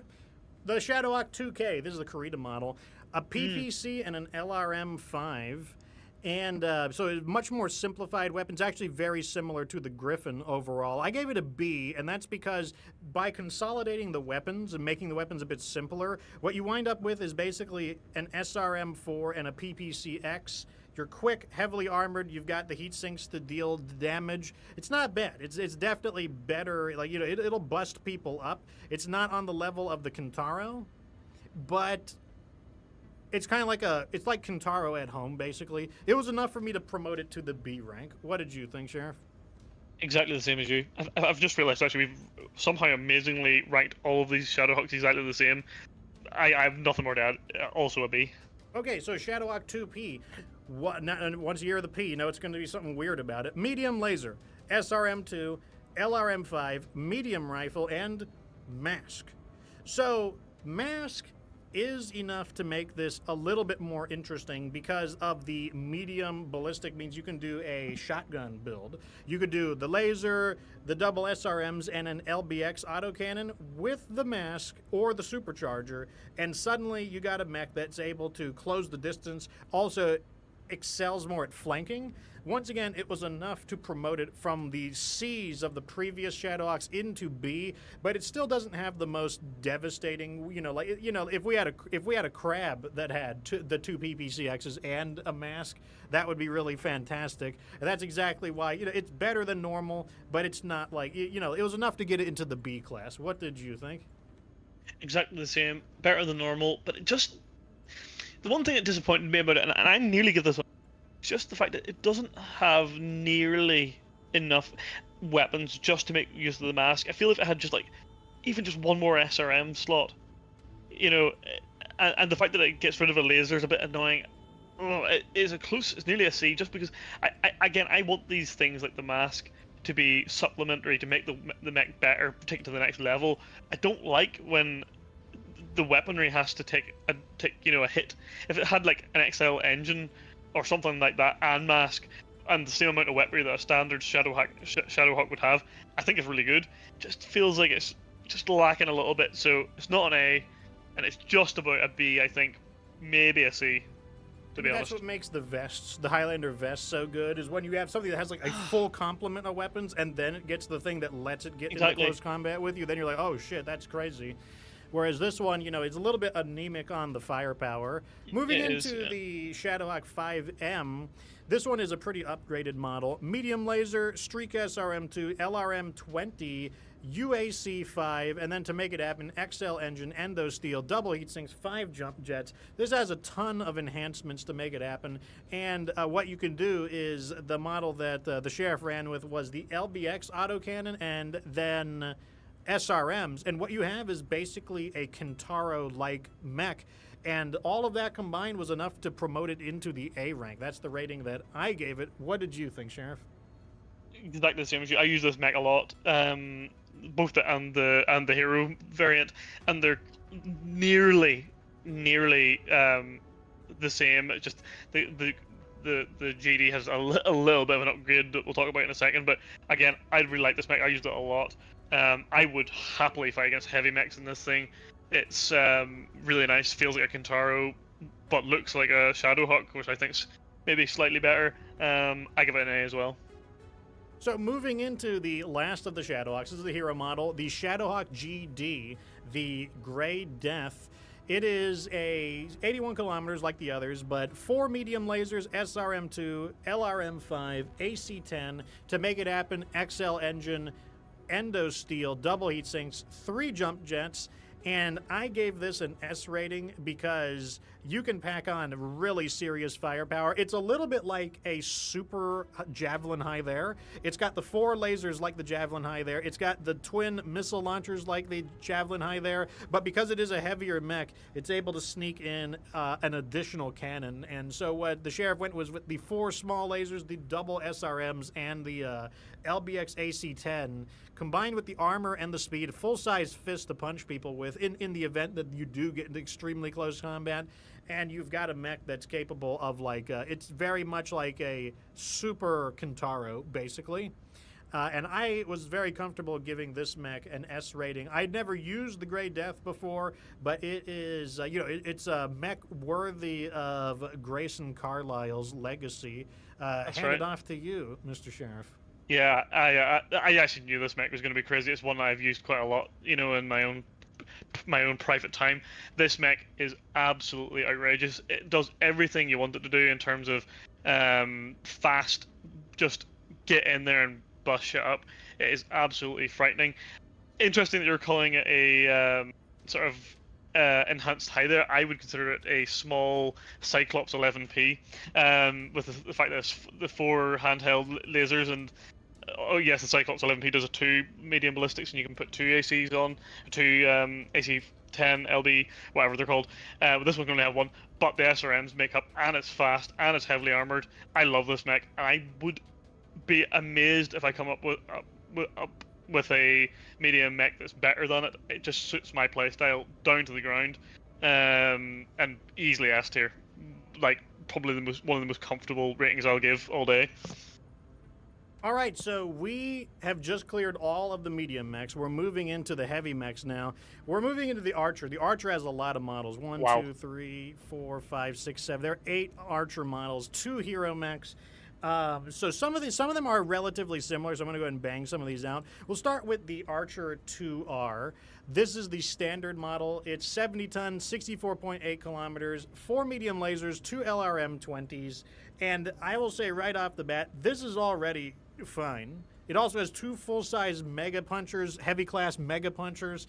They do full damage. You can upgrade them if you want.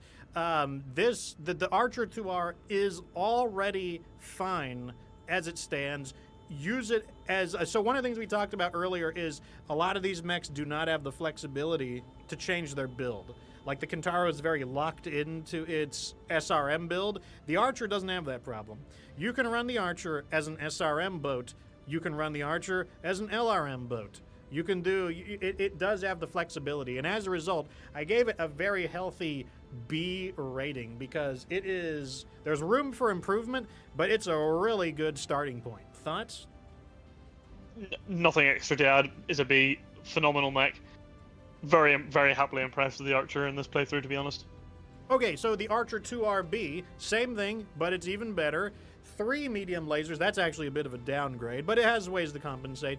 It's got 2 LRM-20s with the Artemis system, and then it's got endo steel. That's what's I kind of I'd like to keep my medium laser, please, but like you do get the endo steel, and overall, I think that this one is better for missiles because the missiles tend to overheat better for missiles, what am I saying? Better for LRMs. This one is the better LRM boat because you are struggling for space on the LRMs, whereas I think the 2R is the better SRM boat.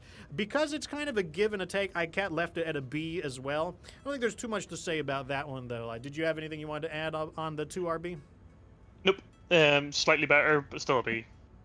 Okay, now we're going to go over to the 2K model. The K tells you it's a Kurita model, and Kuritas loves energy weapons, so we have a very different build here. What we're sitting on is 2 large lasers instead of the original 4 medium lasers, and 2 LRM-15s. You know what that means? You could do 2 PPCXs and an SRM-12. That is a lot of damage. And although it is a 64-kilometer mech, remember, the speed is always relative to the typical enemies you're fighting. The Archer 2K will be fighting like Warhammers, it will be fighting like Riflemen, it will be fighting Marauders. So 64 kilometers is not as slow. It's normal in the heavy class. And let me tell you, 2 PPCXs and an SRM-12, and it has the punchers. That is very relevant on the 2K because the 2K does get a bit spicy. You can start beating the shit out of people with the punchers, and because the weapons fire instantly, there's no delay. You just get the punchers in, blast them with the guns, punch them again, blast them with the guns. It's not like a laser. You cannot punch until the laser finishes its burn time. So it's a very dangerous close-range mech. You could also do a long-range model with a single PPCX, so it has a bit more security if the enemies get up close. I gave it a healthy A rating just because it's able to really mess people up in close combat. Thoughts? Exactly the same as you. It's an A. I actually think the fact that you get a lot of use out of the fists in this one, where with the LRM models you maybe don't, it actually really enhances the damage output because they do a lot of damage, and when you combine that with 2 PPCXs and then you just throw an SRM-12 on top of it, it does a hell of a lot of damage. This is a mech that I didn't really have an opinion on coming in, and it to me was kind of a bit of a hidden gem because I wouldn't typically have went for this. That thing's pretty nasty, so I went for an A also. But to be honest, it's a very high A, like maybe not S, but very high A. Coming up, we've got, this is basically a different version of the 2K. We have the Archer 2S, and what we have here is 4 medium lasers, and then we've got the typical 2 LRM-15s, but the surprise is that you also have 2 SRM-4s, and what you wind up with is basically a giant Kintaro, and although, once again, you do have the slower speeds, it doesn't matter as much on the Archer because your enemies are slower as well. And now you have a mech that has the punchers, the armor, mega SRM overload. You probably don't even need the lasers just due to, like, you're probably going all in on the heat sinking. You have a very, very strong mech here. I gave it an A. Basically, I compared it to the 2K. It puts things in the dirt really nasty. The thing, though, is that the Sheriff did use the 2S more than me, so I'll hand it off to you. Like, tell me what you thought about it.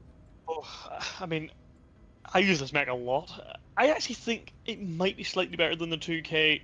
Again, could be biased just because I used it a lot.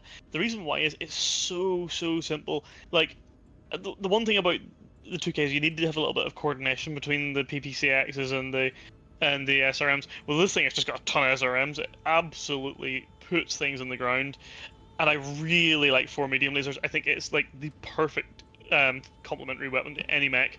And nearly all my favorite mechs have 4 medium lasers or 4 small lasers. The Shadowhawk Grey Death, as I mentioned there before. I've mentioned the Cyclops 11P in this video as well. That as a complementary weapon is really nice. It destroys basically every tank apart from the really big ones, all the helicopters, all the turrets. Really nice. I went for an S tier in this thing because honestly, there's not a mission in the game that I wouldn't be content taking that into. Even the most difficult missions in the game when you're fighting against all the big assault mechs, that thing is still going to come out trumps. Just about S tier in my opinion. Not just as solid as I was saying with the Grey Death or the High there before, but just about, in my opinion, S tier. So moving into the Archer 2W, this is basically, it's very similar to the 2S, but you have only 2 medium lasers instead of 4, and then you've got the, the same kind of missile loadout, the 2 SRM4s, 2 LRM-20 streams, and I gave this one an A rating because it's not quite as good as the 2S, but it's still very good because of all those SRMs. It's not enough to, like, even though it's worse, it's still a really good mech. Not a whole lot to say about it, just because it's so similar. Do you have anything to add on the 2W? Just the fact that it loses the 2 lasers just takes it down to an A tier for me from the S tier. It's enough to make it a little bit annoying, but it's still a very capable mech and does a lot of damage, and we had it first. And I actually, when I built that, I was like, my god, this mech's really, really, really nice. And then we got the 2S, and I was like, holy crap, this thing's even better. So, I give it an A. So moving into the Archer 2P, it's got the P, so it's something weird about it. 3 medium lasers, 2 SRM6 streams, 2 SRM4 streams, and you're thinking, okay, so it's a missile model. Then it sneaks in the heavy longsword, and I gave this mech an S rating because it is shocking the amount of destruction you can wield with the longsword. Plus, the other arm is a full-sized mega puncher. Once again, the missiles can be weaved between the strikes of the melee very easily. You can hit them with the sword, blast them with the missiles. Hit them with the sword, blast them with the missiles.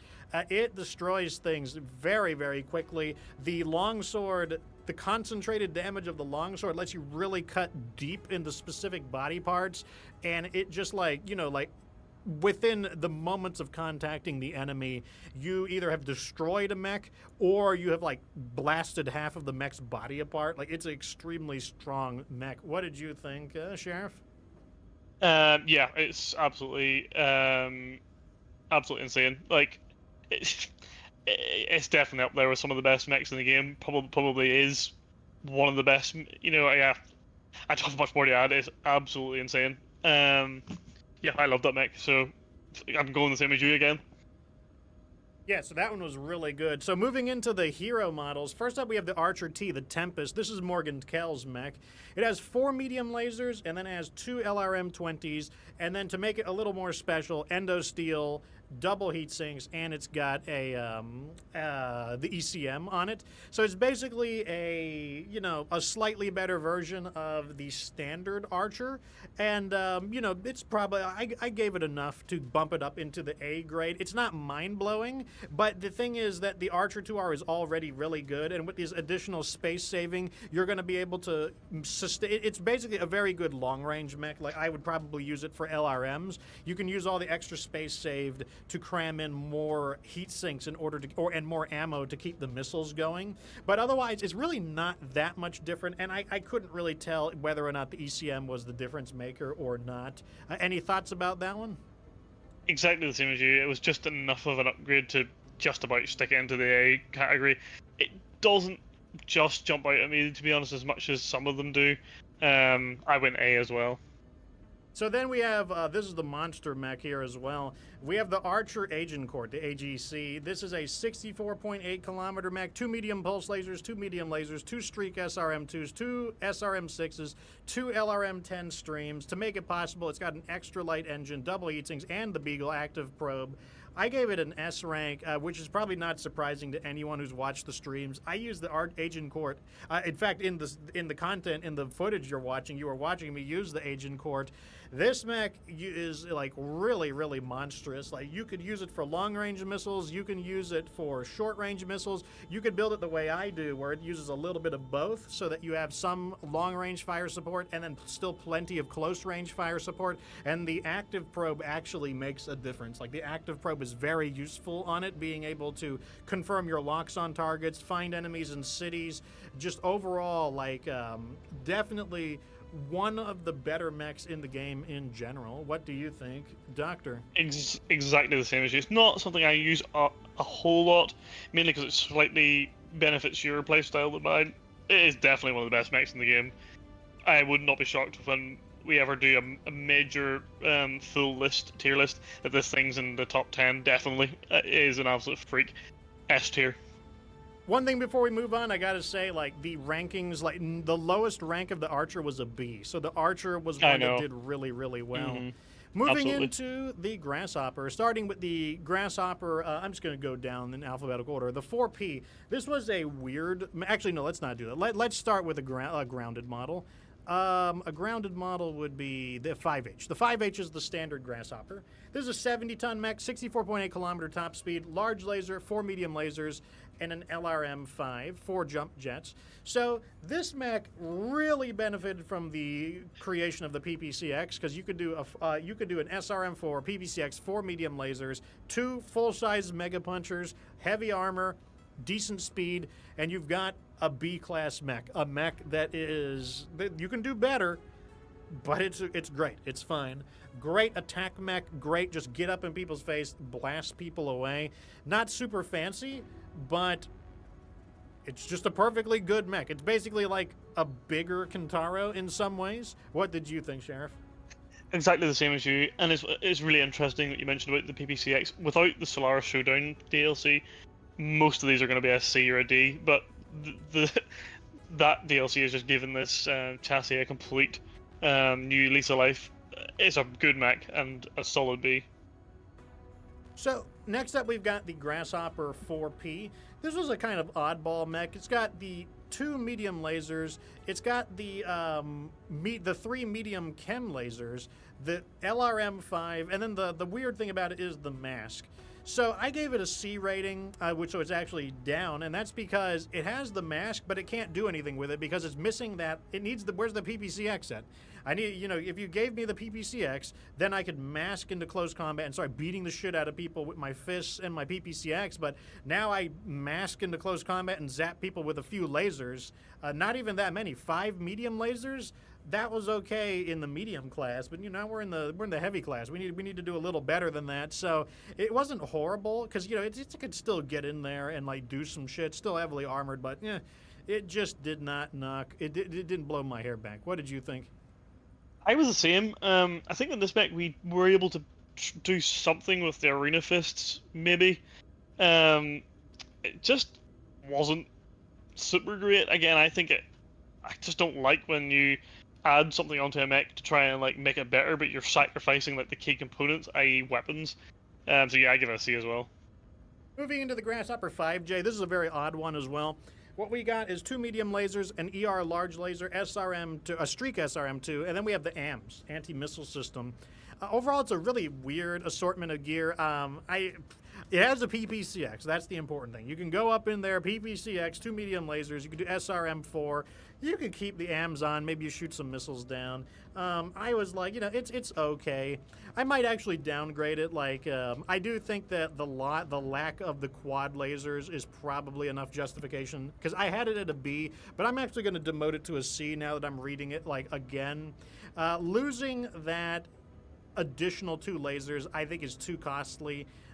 Because now it's basically a weird version of the 5H with less firepower. That's what I think about it. What did you think, Sheriff? Yeah, I think I give this one a C as well. It just wasn't good. I didn't like it at all. Maybe. Yeah, it's not a D. It's just a C. It's just wide downgrade, and again, adding things in to make it weaker while thinking you're making it better. It just doesn't work. I'm afraid. It's a C. So the Grasshopper 5N, I gave this one a B. This one has 1 PPC and 5 medium lasers. So it's very similar to the original model where it's got the 1 large and 4 medium. But what we did is we swapped the LRM for 1 more laser. And ultimately, I think you wind up with the same rating. I gave the 5H a B. I give the 5N a B. PPCX 5 lasers. It's no nonsense. It's not fancy, but it works. I don't think not a lot to say about that one, in my opinion. Yep. Same here. I agree. It's a B. Okay, moving on to the 5P model. This one's a little different. So 2 PPCs, 2 medium pulse lasers, 2 medium lasers. So you're capable of doing 2 PPCs and 4 lasers. 2 PPCXs and 4 lasers. That was enough for me to promote this up into the A rank because now we are kind of like a 70-ton Kintaro, shotgun the shit out of people, heavy armor, punch people with the punchers. It's similar to some of the Archer models. It just has the firepower to bust people up. Not a whole lot to say about it just because we have dealt with similar mechs. Did you have any thoughts about it, Sheriff, or just move on? Nope. Move on as an A. Gave it an A as well. So here's the here's one of the weird ones. The Grasshopper 5M. This is 5 medium lasers, LRM5, and a dedicated melee weapon. Has a heavy axe. And overall, I thought this one was okay. I gave it a B. Normally, I'd be happy to give a melee mech a bit more, but what it's missing is the follow-up. It's missing that, like, boom, blast them. Like, you know, it's not the Archer melee. The Archer melee, hit him with the melee, blast him with a ton of LRMs. This one's like, hit him with the melee, blast him with some lasers and, like, a small SRM. It's still good. Don't get me wrong. I'm going to give it a B here. It's still good. But it's just, especially when you compare it to like other meleeers where you want that shock damage. You hit them with the heavy duty melee, blast them with the crazy like tons of missiles, blow their face up, boom, they're dead or they're crippled. This one takes a little bit longer to kill things. Did you have any thoughts on it, Doctor? Nothing extra to add. It just feels like it's limited a little bit to missing something. It just isn't my favorite melee mech of the game, and I love melee, so yeah, again, B. Then we've got the hero mech of the game, or the hero mech of the Grasshopper, the Michael Jackson. Actually, it's the Mjolnir. The MJ. It is 1 PPC, 1 large laser, 2 medium lasers, and a Gauss rifle. To make it happen, it's got an XL engine, endo steel, double heat sinks, the 4 jump jets. I gave this mech an A because you could do 2 PPCXs and an LB-10X, and you could still have some supporting lasers, and you get the full-size punchers, the heavy armor, decent running speed. You saw it like blasting people earlier in the footage. It was a very, very capable mech. Massive damage, massive shotgun capabilities. Not quite on the level, like, you know, like it's getting there. Like this mech is getting, this is a good mech. It's getting there. But I don't think it quite could edge out the S ranking, but it's still a very good mech. Thoughts? Yep, agreed. Definitely not an S tier, but a very, very good A tier. Probably, what I always like to do is compare mechs of the same weight class. I can't think of a better 70-ton mech, so it's really, really, really, really good, and does a lot of damage for, you know, a lot of damage per ton, a lot of weapons on there. Really, really like it. All right, moving into the Jaggermechs. There's only 4 here, so and these ones I don't have too much to say about them. So Jaggermech S. It's a 65-ton mech, 64.8 kilometers, 2 medium lasers, 2 AC2s, 2 AC5s. I gave it a C. It's basically a worse rifleman because the rifleman can do a pretty nice loadout of 2 AC5s and 4 medium lasers. That's actually a really competent rifleman loadout. You can't really do it here. You try to load it up on weapons, but then you're just taking big hits on your armor, big hits on your ammo, and I don't know. You just wind up with, like, you could do double heavy rifles. That's fine. It's fine as a sniping mech, but it just doesn't do what you want it to do. Thoughts? Boring. I again, there's certain mechs in this I found really, really disappointed me, and all of the Jaeger mechs I didn't do as good as I thought they would. I'm not saying they're all bad, but all of them underwhelmed for me. C as well. So the Jaggermech A, this is the LRM model. 2 medium lasers, 2 LRM-15s, 2 AC2 burst fire. This one kind of has the same problem as the S model, where you're like, okay, what are you going to do with these LRMs? You could, if you want to use the LRMs, you have to give up the autocannons because there's just not, once again, it'll have no armor, no heat sinking, no ammo. So if you give up the LRMs, the only other option is SRMs. And then what are you going to do? SRMs and AC2? You can do that. But once again, you just can't. This is a mech. You just cannot win with it. That's the issue. You cannot win with the Jaggermech A. So I gave it a C rating once again. It's not dreadful, but it's not like, I don't know. It's like, I could be convinced to give it a D. Is it a D? I think it's functional enough. I think it does enough just to leave it in the C. Like, I don't think it's below average. You know? Yeah. For me, anyway. It's a mech. That's the only way to put it. And I think that's all we have to say about it as well. Yeah, I think its expectations weren't met. That's how I feel on that. C as well.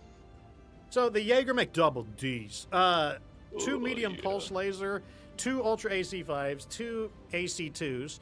To make it actually useful, it has an extra light engine and ferrofibers armor. So this finally has enough tonnage where you can do something decent with it. I mean, with the Jaggermech S, you could do double LB-10Xs. It would be fine. It would be okay. But the Jaggermech DD, you can actually do quadruple AC2s if you wanted to. I would say you probably either should do double LB10Xs or double AC2s or quadruple AC2s. You still, it's not a very flexible mech, but the builds you can do with it are, they are viable. Like they are decent. So I went ahead and gave it a B rating. What do you think? I agree completely. It is a B. A lot better than the other two, but not an amazing mech still. Probably the best thing about it is the fact you can just get 2 free Ultra AC5s off it and sell it, which is probably not a great indictment of it, to be honest with you, but I give it a B anyway. Yeah, they're worth a lot to sell, too, because of the extra light engine. Moving into the final one, this is the Jaggermech FB, the Firebrand, the hero model. A little bit faster, 69.78 kilometers, 2 PBCs, 2 medium pulse lasers, 2 AC2 burst fire, and it has extra light engine, endo steel, double heat sinks. You can do a twin PPCX build. It's a little bit faster. It's like, I went ahead and promoted it to the B rate. Because, you know, like, you can still mess people up with the double PPCXs, but that feels like the only thing you can do with it. The only way you can make this relevant is by the double PPCX, because anything else you do, it just doesn't have the firepower. 2 large lasers are not enough, you know, 2 PPC, not enough. You really need to, like, get in there and, like, concentrate your firepower, so I feel like you have to run it as a double PPCX model, unless you're just, like, the god tier aim and you can, like, PPC, PPC people at like 1,000 kilometers, headshots reliably or something like that. I can't do that. So it was fine. I didn't hate it, but it wasn't, it didn't blow me away. So left it at a B. What did you think? I originally had this as a C, but to be fair, it is a B. It just doesn't jump off the screen to me. It's really boring. The Jaggermechs really just annoyed me, to be honest, in general, and I am happy to give that a B as well. All right, so moving into the Marauders, there's quite a few here. There's 1, 2, 3, 4, 5, 6, 7, 8, but many of them are very similar. So I actually have 4 models we're going to talk about kind of like together. So first we've got the Marauder 3R, 2 PPCs, 2 medium lasers, AC5, 75-ton mech, 64.8 kilometers, gave it a B. I'm going to bang a few of these out real fast because they got the same ratings for me. Marauder 3M, 2 large lasers, 2 medium lasers, AC5, B rating. Marauder 3L, 1 PPC, 1 large laser, 2 medium lasers, 1 AC5, gave it a B. And then Marauder 2R has 2 ER PPCs, 2 medium lasers, AC5, ferrofibers armor, makes it slightly better. I gave all 4 of these mechs a B because at the end of the day, what you're going to do is just throw 2 PPCXs on it and then some heat sinks, and then you're just going to blast people in close range. And you know what? That works. Putting on 2 PPCXs at 64 kilometers in the heavyweight category, plenty of armor, heat sinks, it works. It's like, I gave it a B because it's definitely, it's effective, but it's not mind-blowing. And that's like all 4 of the ferrofibrous armor would let you squeeze a few more heat sinks on, but it's not enough to get it into the A rank for me. What were your thoughts about the 3R, 3M, Exactly, 3L, 2R? exactly the same as you. I just gave them 4 Bs. I have nothing really to add, so 4 Bs. Okay, so Marauder 3D, the 3 gives us 3 PPCXs, because this one has 2 PPCs, two PPCs, large laser, 2 medium lasers. I gave it a B still, because even though you can do 3 PPCXs, you're starting to get a little carried away. It's kind of hard to get the 3 PPCXs going. You might, you know, it's like an upper B. It's definitely better. Like, more PPCXs is not bad.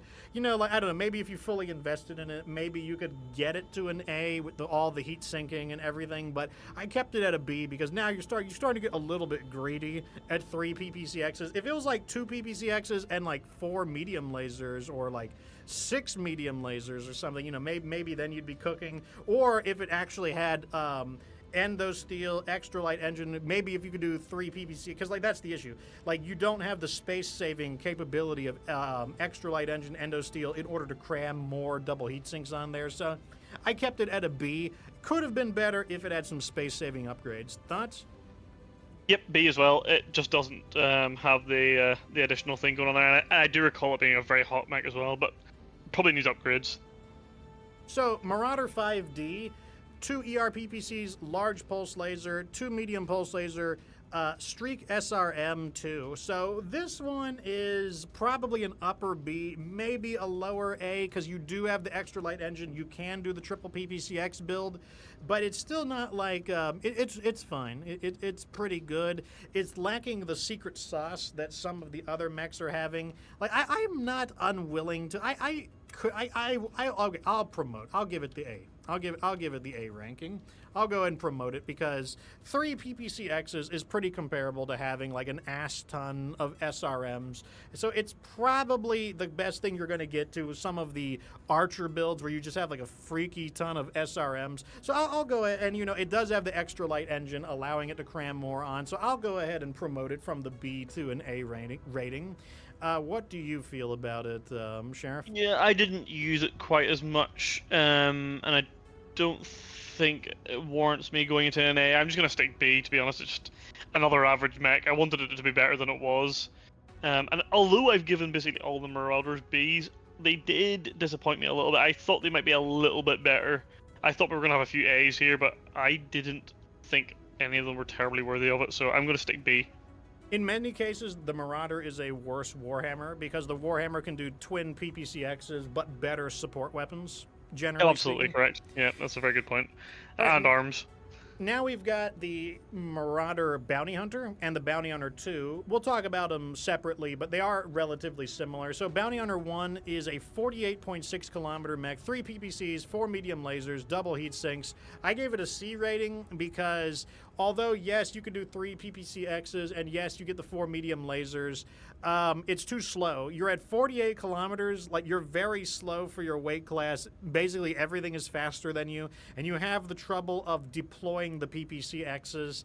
I would much rather have only 2 PPCXs and run at 64 kilometers. And if you're going to use it as regular PPCs, just use an awesome at that point. That's kind of how I feel about it. Thoughts? Didn't like them, very close to a D. Don't like the speed. May as well use an awesome. It's completely a valid point. Both a C for me, these two. Marauder Bounty Hunter 2, the other hero model, the BH2, very similar, 48.6 kilometers, 2 ERPPCs, 3 medium lasers, so it actually loses a laser, but it gains a Gauss rifle, or no, 2 PPCs. So you lost a PPC and a medium laser, but you got the Gauss rifle. You also got the extra light engine.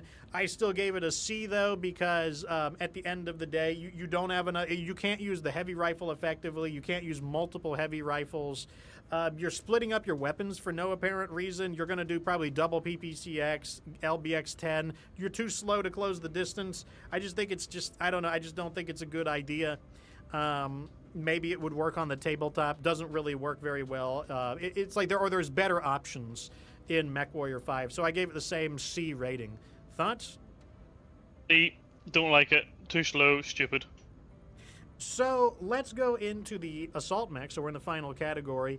Let's talk about the Annihilator first. The Annihilator had four variants, and it actually doesn't have any hero models. So it's unique for being, it's one of the more unusual mechs for not having a hero model. Let's talk about the similar ones first. So we've got the Annihilator 1A, 1X, and 2A. They are fairly similar to one another. The 1A is 4 medium lasers and 4 AC-10s. They're all 100-ton mechs. They're all 32.4 kilometers. The 1X is 4 medium lasers, 2 pulse lasers, a small laser, and 4 LBX AC-10s. The Annihilator 2A is 4 medium pulse lasers and 4 LBX AC-10s. And I gave all of these an A rank because you're even though the 1X does have a little bit more weaponry, you're going to use them all the same way. You're basically just going to load them up with either heavy rifles, or you're going to load them up with AC-5s, or you're going to load them up with LBX AC-10 solid slug, and you don't really have a lot of room for too much else. If you do AC-5s, the 1X is going to be the best because it has better support weapons. But in other cases, they're going to be very, very similar to one another. So the 1X is technically the best out of all of them, but the way you typically build them, they're going to all be pretty similar, and I don't think even with the support weapons, it's enough to get it out of the A class into the S class. That said, being an A class is still fantastic. Thoughts on the 1A, 1X, and 2A? All A's to me. Really good mechs. Probably some of the best mechs in the game. If you're just doing like defense or warzone missions, you just sit in one place and just blast and blast and blast. Very, very functional. Tons of armor. Let's just hope your objective isn't 2,000 meters away. That's the only thing about it. Very good mech. Oh yeah, if you got to extract in the round, it's like I'll meet you two clicks away. I'll meet you. I'm like, you might as well just eject. Annihilator 1E. So this is the energy model. 4 PPCs, 4 medium lasers. I gave it a C.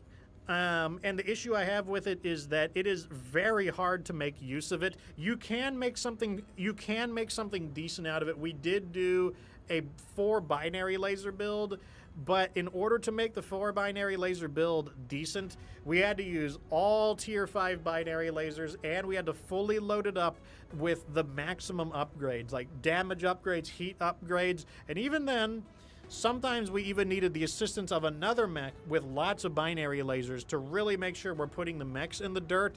So you can make it decent if you really invest into it. So as a result, I would say it is probably a C. If you want to say the technical rating of the super invested model, you might be able to get it up to a B for like hyper investment. But that's what I went with it. What were your thoughts with it, Sheriff? I did use this mech a little bit more than you. I did a large pulse laser build and also a ER large laser build, which I wasn't super amazed by, which is interesting because I came back to it with the Marauder 2 later and quite liked the large lasers, but the large pulse laser model was very good. But you are correct, it's extremely expensive to build. You do need upgrades and you certainly need a lot of double heat sinks. But I do think the large pulse laser build is substantially easier to build than the binary laser model, and I think it's worthy of a B, just about, I think. But I did use it a little bit more than probably you did in that instance. All right, into the Corsair. So first we'll go with the original Corsair was... Privateer. The Privateer. Yeah, okay, so the Privateer. This is a 95-ton mech, 48.6 kilometers, 2 large chemical lasers, an LRM-10, AC-20, and a heavy rifle. And I gave it a B rating. It is an oddball mech. I remember that was the Privity. I renamed it into Privity. I did 2 PPCXs. I did, I think, 2 Ultra AC5s or 2 LBX AC10s, one of the two, and then an LR. Oh no, I think that's all I used on it. And I had an okay time with it. Like I definitely used it in some tough missions where I felt pretty confident in it. Although it is rather slow, and you can't always make the best use of the PPCXs. You do get into close combat periodically where it was pretty nice, and then I was able to lend reasonable support fire with the main cannons. And since I didn't use that many weapons, it wasn't hard to keep it cool and fueled up with or loaded up with ammo. It does have an extra light engine as well, which even made it saved even more space. So like, I was like, I don't have super strong memory of it, but I remember using it in a few battles that were relatively dangerous, and I was like, I felt fairly confident in it, so I went with a B on it. What did you think? I was very disappointed by the Corsairs, to be honest. I wanted them to be a lot better than they were. I just felt every single build that we did, with the exception of the XT1, just felt really misfitty. I just didn't like it, didn't suit me, felt bad to use. Every time I bring it out to try to do something with it, I just don't like it. I just want to use other 95-ton mechs. I actually went for a C for it. That might just be a preference thing, but it just bored me, to be honest. I do say that you definitely didn't use the Corsair as much as you know. And I think it's a definite sign that you weren't a fan of it right there, just from the the preference to use something else. I think it's a perfectly fair rating. I don't think it's a mind-blowing mech. I don't think it's a horrible mech, but I don't think it definitely you hope for a little more out of a 95-ton mech. It's definitely not the Banshee, I'll put it that way. Moving into the Lazarus, the LZ, this is the other hero model. 2 binary lasers, medium laser, 2 AC-10 rapid fire. Then it has an anti-missile system and an extra light engine. To me, it was pretty similar to the Privity. 2 chem lasers, 2 binary lasers. AC-20 heavy rifle versus 2 AC-10. You make basically the same build with it. It's probably a little bit worse because you don't have that LRM. Instead, you get that medium laser. I thought it was okay. It was fine. Maybe I'll downgrade it to a C because, like, like that LRM, does come in handy. Like, it is useful. I'll say it's probably a little bit weaker. I don't think the anti-missile system. I mean, like, it's very, very it's very random whether or not an anti-missile system is going to play a role. I definitely could use other mechs though, so I think I'll give it a C. It was average. It was not fantastic. It was not awful. Thoughts on the Lazarus? Pretty much the same as the Privateer. Just didn't really enjoy it. I just find them. The problem is I find these things so odd and weird, and they just don't do enough for me. There's too much going on. I just don't like them, to be honest, and I've given this one a C as well. Moving on to the Corsair XT1, this is the only non-hero model, but it was added later. Large laser, medium laser, SRM2, SRM4, and 4 AC2 rapid fires. So a viewer build was a troll build. It has an extra light engine also. Did a troll build to try to make something intentionally bad, but it turned out that it actually worked. So I gave it a B rating because despite how weird it was, it actually works. I can't explain to you why it works because it was such a weird build, but honestly, it was not awful. So I went with a C, B, and a B overall for my Corsairs. What did you think about the XT1, the troll build? I actually quite liked it, to be honest. It was really, really weird. And even when we weren't doing troll builds, there was a model where you just put a ton of AC2 rapid fires on, and there's a PPCX, just some random miscellaneous weapons, and it just felt really nice. I give it a B. I don't think it was enough to be an A, just because when I compare it to other 95-ton mechs like the Banshee 3S and so forth, which is probably an S tier mech, it isn't even close to it, so it's a B. Yeah, it was probably similar to your AC2 King Crab. It could do a similar kind of build to it there. That yeah. And yes, Geico said in the words of Ron Howard, it just worked. That's exactly how it is. It just worked. Okay, moving into the King Crab. So several of these we're just going to bang out because they're very similar to each other. The King Crab 0000, it is a 100-ton mech, 48.6 kilometers, a large laser LRM-15, 2 AC-20s. The King Crab 000, so only 3 zeros. Same thing, large laser LRM-15, 2 AC-20s, but ferrofibrous armor. The King Crab 000B, large laser LRM-15 with the Artemis system, 2 AC-20s, and a ferrofibrous armor. And I gave all of these a D rating. And I did that because we tried very hard to make this mech work. We tried AC-20s, AC-20 burst fire, AC-20 rapid fire, AC-10s, AC-10 rapid fire, burst fire, every type of fire, ass fire. We tried everything we could to try to get something that worked. And the one model that worked was the AC-5. So we went all the way back down to an AC-5 LRM, and that made it into something that was decent. Fans of the King Crab will say, but what about if you put on 2 Gauss rifles and blast people in the head? Or what if you put on 2 AC-20s and blast people in the head? I mean, if you have incredibly good accuracy to do that, sure, you could probably do that. In that case, there's probably even better mechs you could use. You could use a triple heavy rifle mech, or you could use a quadruple heavy rifle mech, even to go even beyond the King Crab. But I can't do that. I've got thousands of hours in this game, and I still can't just blast people with the King Crab in the head with Gauss rifles. I can't do that with the AC-20. And I'm more than willing to wager there's a lot of people who can't do it as well. So, overall, I just did not. I thought this mech felt very weak for a 100-ton mech.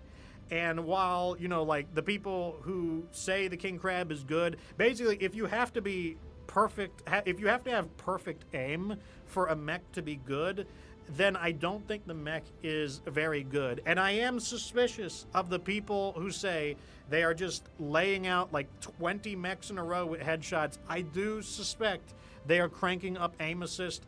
Could there be people who are just that good? Sure. But the people who are just that good, it's not the King Crab that's making it good. it's you making the king crab good, like an overwhelming gunnery skill compensating for an overwise bad mech overall. And Geico says king crab the AC5s feels kind of meh. I agree, the AC5 model was not mind-blowing, but at least the AC5 model was it worked. At least it got the job done. Thoughts on the king crab, the mass production models, basically? Absolute hot trash. They're not good unless you basically are either like god tier player, which no one is. Let's be honest, they've all got their like aim assist up to the nines. So if you're playing with aim assist, yeah, fair enough, any mech's good. But if you're playing as an honest player, particularly as a beginner, this mech is to be avoided, which is very frustrating because it's a 100-ton mech. It's enormous, it looks amazing, but it just doesn't do anything near what it works. And my point on the AC5 is, yes, okay, the 2 AC5s is fine. 2 AC5s is fine if you're like a cataphract, but when you're a 100-ton mech and you're supposed to be doing the best you can, it has to do better than that, and it doesn't. And the other issue is the weapons that it's got alongside it, an LRM-15 and a large energy spot, it just doesn't do anywhere near enough. I just think this mech sucks, and it is really lucky that it didn't get. It's really lucky, put it this way, the victors in this playthrough. I think all 3 of them would have got an E rating, so that's where I feel about them. Yeah, and it's like some people are like, oh, you know, Fox, are you coping on people's accuracy? Look, I see people post their videos or post their kill boards on Reddit. I've seen people who have like 30 mech kills, and all 30 of the mechs have only headshot damage. The mechs are in pristine condition, only headshots, and what was he piloting? A Marauder with 2 ERPPCs. If you're telling me this guy is so amazing that he destroyed 30 mechs, 30 to 33 mechs or so, every single one, only headshots, every single time, with an ERPPC, and he did that legit, I'd need to see the footage. Like, make a video. Like, that would be a video that would get hundreds of thousands of views because it would be like a very impressive display of skill. But it's only the post battle report. All of them are only headshotted out, didn't even deploy with allies, deployed by himself. Like, to me, that screams someone who is modding the shit out of their game. They might even have beyond 100 aim assist. They might have modded aim assist. Like, to me, that is highly, highly suspicious. And while I do not train my gunnery for headshots, like it's not like what I necessarily am specialized in, I still have like a lot of hours of gameplay in this. Like I play other shooter games. The Sheriff is an enjoyer of CS:GO. He's like a decently rated CS:GO player, a game that does require good aim. And even he would not be able to like destroy like 33 mechs one after the other with the King Crab car. All headshots, like, you know, like that is like highly suspicious. So like I mean, if someone in the audience is a guy who has just remarkable accuracy, then you know what, that's incredible. Like I'm not even being sarcastic. I would love to see, you know, that's a great video. Post it on Reddit. You will get so many upvotes. People will be so impressed by your gunnery skills. You could make like a cracked montage, like jump into the air, do a 360, blast them with like your, you know, Gauss rifles or whatever. But I am very suspicious of the people who just like are getting headshots left and right like it's not even a thing. Could there be people who do it? I'm sure there are. But if you can do that, that doesn't mean the King Crab is good. That means you are good. Moving on though, let's talk about the King Crab KJ, the Kaiju. This is one of the hero models, and it has 4 PPCs, so very different than the other King Crabs. LRM-15 UAC-5, and to help it out, it's got some endo steel. Overall, I gave it an A rating because you can do some pretty freaky stuff with it. PPCX is an option. You are very slow, though. you have to hope that the enemies get to you, or you have to like sneak your way to the enemies, or you just have to accept that the enemies, you know, like you're not going to enjoy fighting like 3 or 4 stalkers. Like the stalkers are going to volley the absolute shit out of you with their LRMs and large lasers by the time you get into range, unless you've got some good cover. But if you do get into range, 4 PPCXs with tons of heat sinks, that is going to do a lot of damage. We also did binary lasers, which we combined with the Annihilator 1E. It was interesting. Probably the best build, though, is probably going to be an ER large laser build overall. Yep. I would say that would probably be the most logical one. Gave it an A rating, though. It's good, but it's not, like, unbelievable. Thoughts, Doctor? Yep, exactly the same as you. I'm not going to dwell on this too much. It's a very good mech. The only thing I would say is it surpassed my expectations quite substantially. I just didn't think this mech was going to do anything that was going to be viable. I just thought it wouldn't work, and it did. And I think it's an A as well. Okay, moving up to the monster, the real kaiju. Oh, no, never mind. I was capping. I'm about to say I don't know what it stands for, but I do know what it stands for. This is the King Crab car, the Carapace. 2 LRM-15 streams, 4 Ultra AC-5s, XL engine. This easily got an S rank. This probably could get like a double S rank even. Like this is not just one of the best mechs in the assault class. It's one of the best mechs in the game.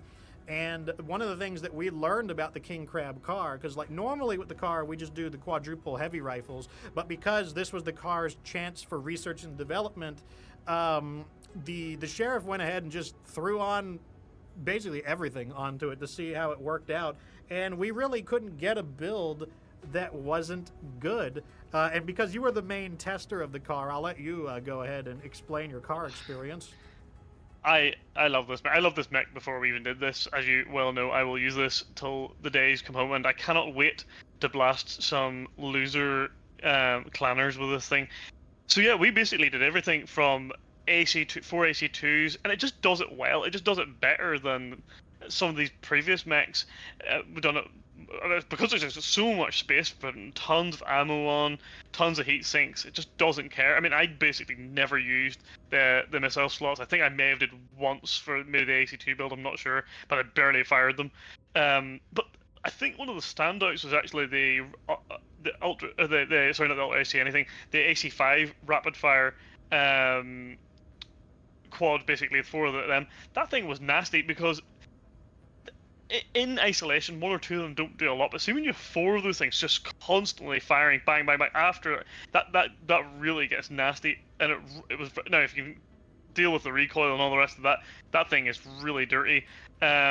We tried 4 LBX AC10s. We know that works because we've done it on the Annihilator tons of times, and obviously the Annihilator, not the Annihilator, so the heavy rifle build, that thing is just absolutely disgusting. There's not a mech in the game that is going to be able to deal with that. And you don't even need to have good aim. This is the thing. If you're standing at a far enough distance and you hit any component, any mech, with 4 heavy rifle shells, it's just going to take the component off, or at least put it into the orange or red armor. You don't even need good aim. It's just filthy. What an absolutely filthy mech. I really do think this probably is the best mech in the game, and I would nearly die on that hill before I've played them all. But we're not going to do that because we're educated people, and we will play all mechs. But I would be amazed if we find anything that's just as freaky as that. It just does what the Annihilator does, but better because it's a little bit faster. The only one downside to it is the fact that it's got such a fat profile. It's a little bit susceptible to missiles, and that's about the only insult I'd ever give that mech. But that aside, it's just absolutely disgusting and well worthy of S tier. And as you say, probably double S tier. Yeah, and it's like, if you don't like heavy rifles, do LBX AC-10 solid slug. Yeah. If you don't want to do that, do AC-5s. If you don't want to do that, do AC-2s and like missiles and shit. If you don't like that, you could do LBX scattering fire. You know, you can build it in quite a few different ways. Like, it's a very flexible mech, which is one of the things that's nice compared to, say, like the Kintaro felt boxed into being an SRM boat. The car can be whatever you want it to be. It's quite nice. Let's move on though to the Marauder 2. So, Marauder 2, we'll talk about the 5A first. So, the Marauder 2 5A, a 100-ton mech, 48.6 kilometers, 2 ER PPCs, 2 medium lasers, and an LBX AC-10. It has an extra light engine. Even though this is the enhanced version, I want to talk about this one first because I gave it a lower rating. I gave this one a C, and I gave it a C because I just don't like it. Why don't I like it? Well, you know what else has the same hard points as this? The regular Marauder. The regular Marauder could also equip 2 ER PPCs. The regular Marauder could also equip 2 medium lasers. The regular Marauder could also equip an LBX AC-10. And that's because the regular Marauder has 2 large energy hardpoints, throw in your PPCs, 2 medium energy hardpoints, throw in your medium lasers, and 1 medium ballistic. Now, the Marauder 1 uses an AC-5, but a LBX AC-10 is also a medium ballistic hardpoint. So, 25 tons later, and you are the same mech. Yes, you have heavy armor. I guess you have jump jets. But at the end of the day, you are the same mech. But because you are slow, you cannot really do you're not going to do the double PPCX at 48 kilometers. You could, but then you could also run into a full lance of stalkers. And they can do a combined LRM 80 and 8 large lasers on you. And then you'll be very sad. Unless there's a lot of cover to advance on. I know I keep bringing up the Stalker. But that's because the Stalker is a pain in the ass when they appear in large numbers. More so than a lot of other mechs. And so as a result, I did not like the 5A. And the only way I could make use of the extra light engine was to go into really hot weapons. 2 binary lasers is not enough. It is not a breakpoint with it, so I did not like the binary lasers. You could do the ER large lasers. You could try the ER PPCs. They would be better. But there is another mech that I will talk about in regards to that. What did you think, Sheriff? I originally had this down as a B, but you've reminded me, actually, yeah, it's definitely a C. It's just underwhelming. Didn't like it as well, to be honest. The fact that it basically spent the entire time in the cold storage after we tried to get it to work, it just proves that it was a piece of crap, really, to be honest. And who got took out of the cold storage? Not the 5A. Yeah. Who got the person who got took out of the cold storage? So we'll go and move on to the other one. Is the Marauder 4A? Why would the Marauder 4A get taken out of the cold storage? Let's look at its stats. Same speed, 2 PPCs, large laser, 2 medium laser, no extra light engine. So this is actually downgraded. It's actually worse. And yet it got taken out of the cold storage for further testing. And that's because it can do 3 large energy hardpoints. Did we use them on the PPCX? No. We used them on pulse lasers, binary lasers, and ER large lasers. The binary laser didn't quite work out. But you know what? The 3 medium pulse lasers, or the 2 medium pulse lasers, 2 large pulse lasers, and then what really actually kind of came out surprisingly nice was the 3 ER large lasers, 2 medium lasers, actually came out pretty nasty. Like that was it looks like 3 ER large lasers might have been approaching a breakpoint area for it. And so I actually gave the Marauder 4A a B rating, which did surprise me a little bit, as I was a Marauder 2 hater. I'm still not a Marauder 2 enjoyer, but the 4A had a good run. What did you think? Yeah, I think the kind of surprising thing with this mech was I really did not think much of large lasers, really, to be honest. But this mech kind of made me think, actually, they might not be that bad. Not that they're not that bad, but they're better than bad. They're possibly functional, because we never use them. And I feel like perhaps we never truly gave large lasers a chance to get to their choke point. Now, in fairness, there's not many options to be able to do that, because not a lot of mechs have enough hard points to load them on. But actually, I think this guy here kind of give me a little bit of an appreciation, especially for ER large laser in particular. And yeah, I give it a B as well. I was pleasantly surprised, I would say, particularly in probably the last episode actually of the series. To be honest, it's where it got its B rating. I was very lucky to get that, because I would say before that episode it was probably going to get a C as well. But yeah, no, I was quite impressed.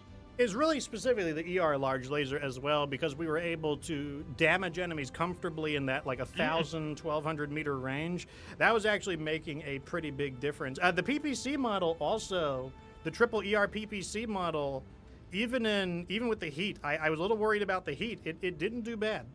So the No, to be fair, we did have quite a lot of upgrades on that. We had range upgrades for energy weapons, and we had a lot of heat sinking upgrades as well. So that is definitely a disclaimer that I would say regarding that mech. Okay, so moving on into the Victor. Now, when you think of the Victor, what do you think? You think like the champion. You're holding your first place medal in your hands. You are the Victor. You are the champion, and there's no doubt about it. Like, the Victor is a very special mech. That's why we saved it for the very end. This is like, we saved the best for last. There's no doubt about it. So what we're going to do is, there's a few Victors that are rather similar to one another. So we're going to talk about all of the Victors that are fairly similar to each other all together. Even though some of them have rather different weapons from one another, they're all pretty similar. So starting with the Victor 9B. This is the standard Victor. It is a 80-ton mech, 64.8 kilometers, 2 medium lasers, SRM4, AC-20. I'll give you the ratings afterwards. Then you've got the Victor 9A1. It has same thing, 2 medium lasers, 2 SRM4s, AC-20. It's got 2 machine guns extra. Then you've got the Victor 9K, which has the 2 medium pulse lasers. It's got the SRM4, the Gauss rifle. It also has endo steel. Then you've got the Victor 9S, 2 medium lasers, SRM6, and an AC-20. What's the difference between the 9S and the 9B? Oh, it has a slightly bigger missile launching system. You know what? So here are the ratings. The Victor 9B gets an F rank. The Victor 9A1 gets an E rank. The Victor 9K gets an E rank. The Victor 9S gets an E rank, but like, just about. I'm like, some of these I'm debating switching them to Fs, but you know what? I think the 9B, the 9B gets to be the F. It gets the honor of being the only F ranked. It's like, oh man, what can you say about this mech? This mech really stinks. It's funny, too, because it's not necessarily a mech that you're going to get killed in, but you know what it is? It's a mech that you're going to get your allies killed in.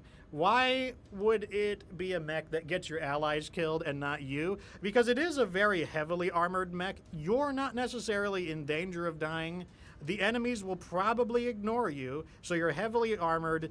You're not a high threat level, but you know what? You do not do any damage, and as a result, your allies are going to take an absolute pummeling from the enemy AI, who focus fire on your allies because you cannot kill the enemies fast enough to thin out the enemy's superior numbers, because this mech has slightly better firepower than a Hunchback.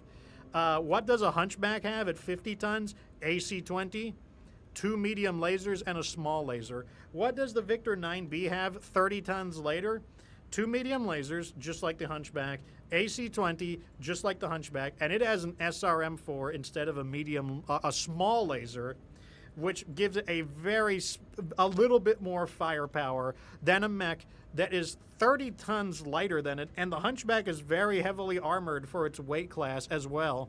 The Victor fucking sucks. And do you know what else? Do you know what else about it as well? It only has 1 melee slot, and it's not even a full puncher, whereas at least the Hunchback has 2 proper punchers. It actually has Battle Fist too. That's just Battle Fist. This thing has got 1, because it's an AC-20 on 1 arm, it doesn't even punch at all. And in the other arm, I think it's like maybe 1 like standard fist or something. It sucks. What a horrible mech. Yeah, it's like, and it doesn't matter what you do to it. The best thing you could do is give it a LBX AC-10, and like that is going to help. But it has no support, no melee. It's a low threat mech. Like, and look at its competitors. Like, compare it to like the Battlemaster. Battlemaster, you hate to see the Battlemaster with its like 6 medium lasers. the Cyclops, like you can do like the SRM overloaded Cyclops, which is like a way stronger mech. And don't even worry about the more unusual Cyclops, but like the standard Cyclops, you could do like an SRM overloaded Cyclops. What am I doing on this screen? Get me into some battles. There we go. What about the Hatamoto Chi, double PPCX, double SRM 6s? It's like the Charger. You could do the AC-20 Charger. You could do an LBX AC-20 and then double SRM 6s and medium lasers. You get something way better than it. What about going in reverse to 75 tons? You could do a Black Knight with like medium laser overload.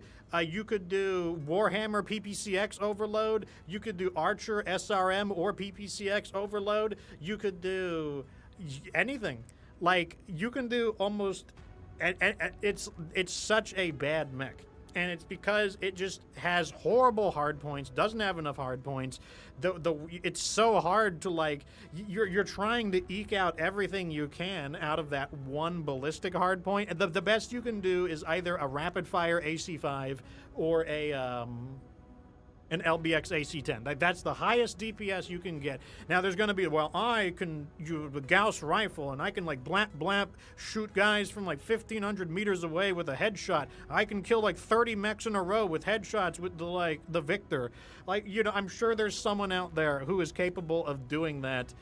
For like the 99.99% of everybody else, this mech is awful. It's like, it stinks. It's not good. What else can you say about it?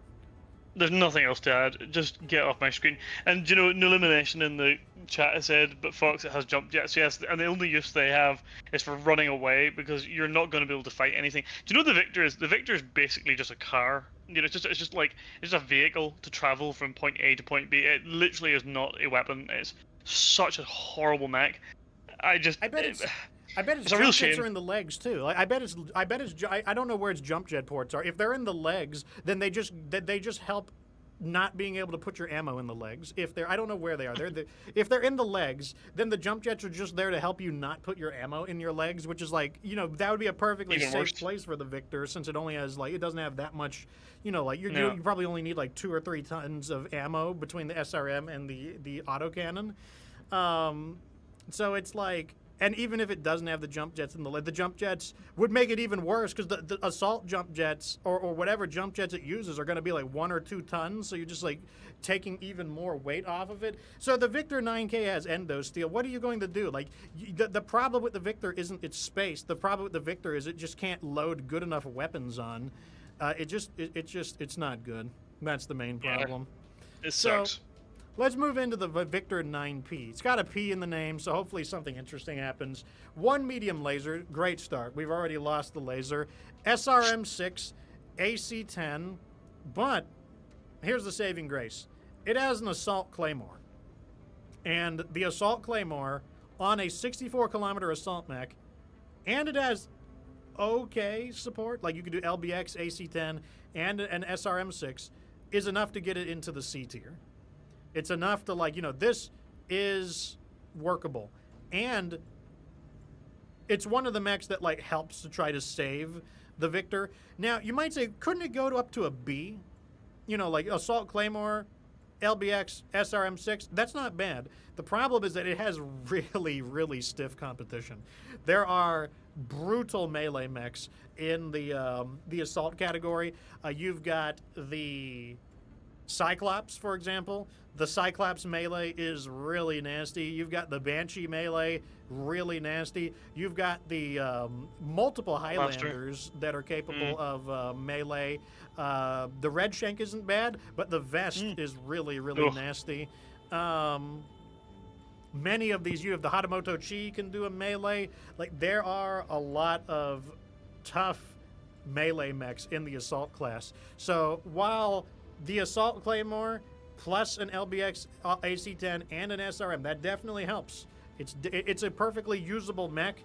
Its competition is really rough that it's going against. What did you think about the 9P?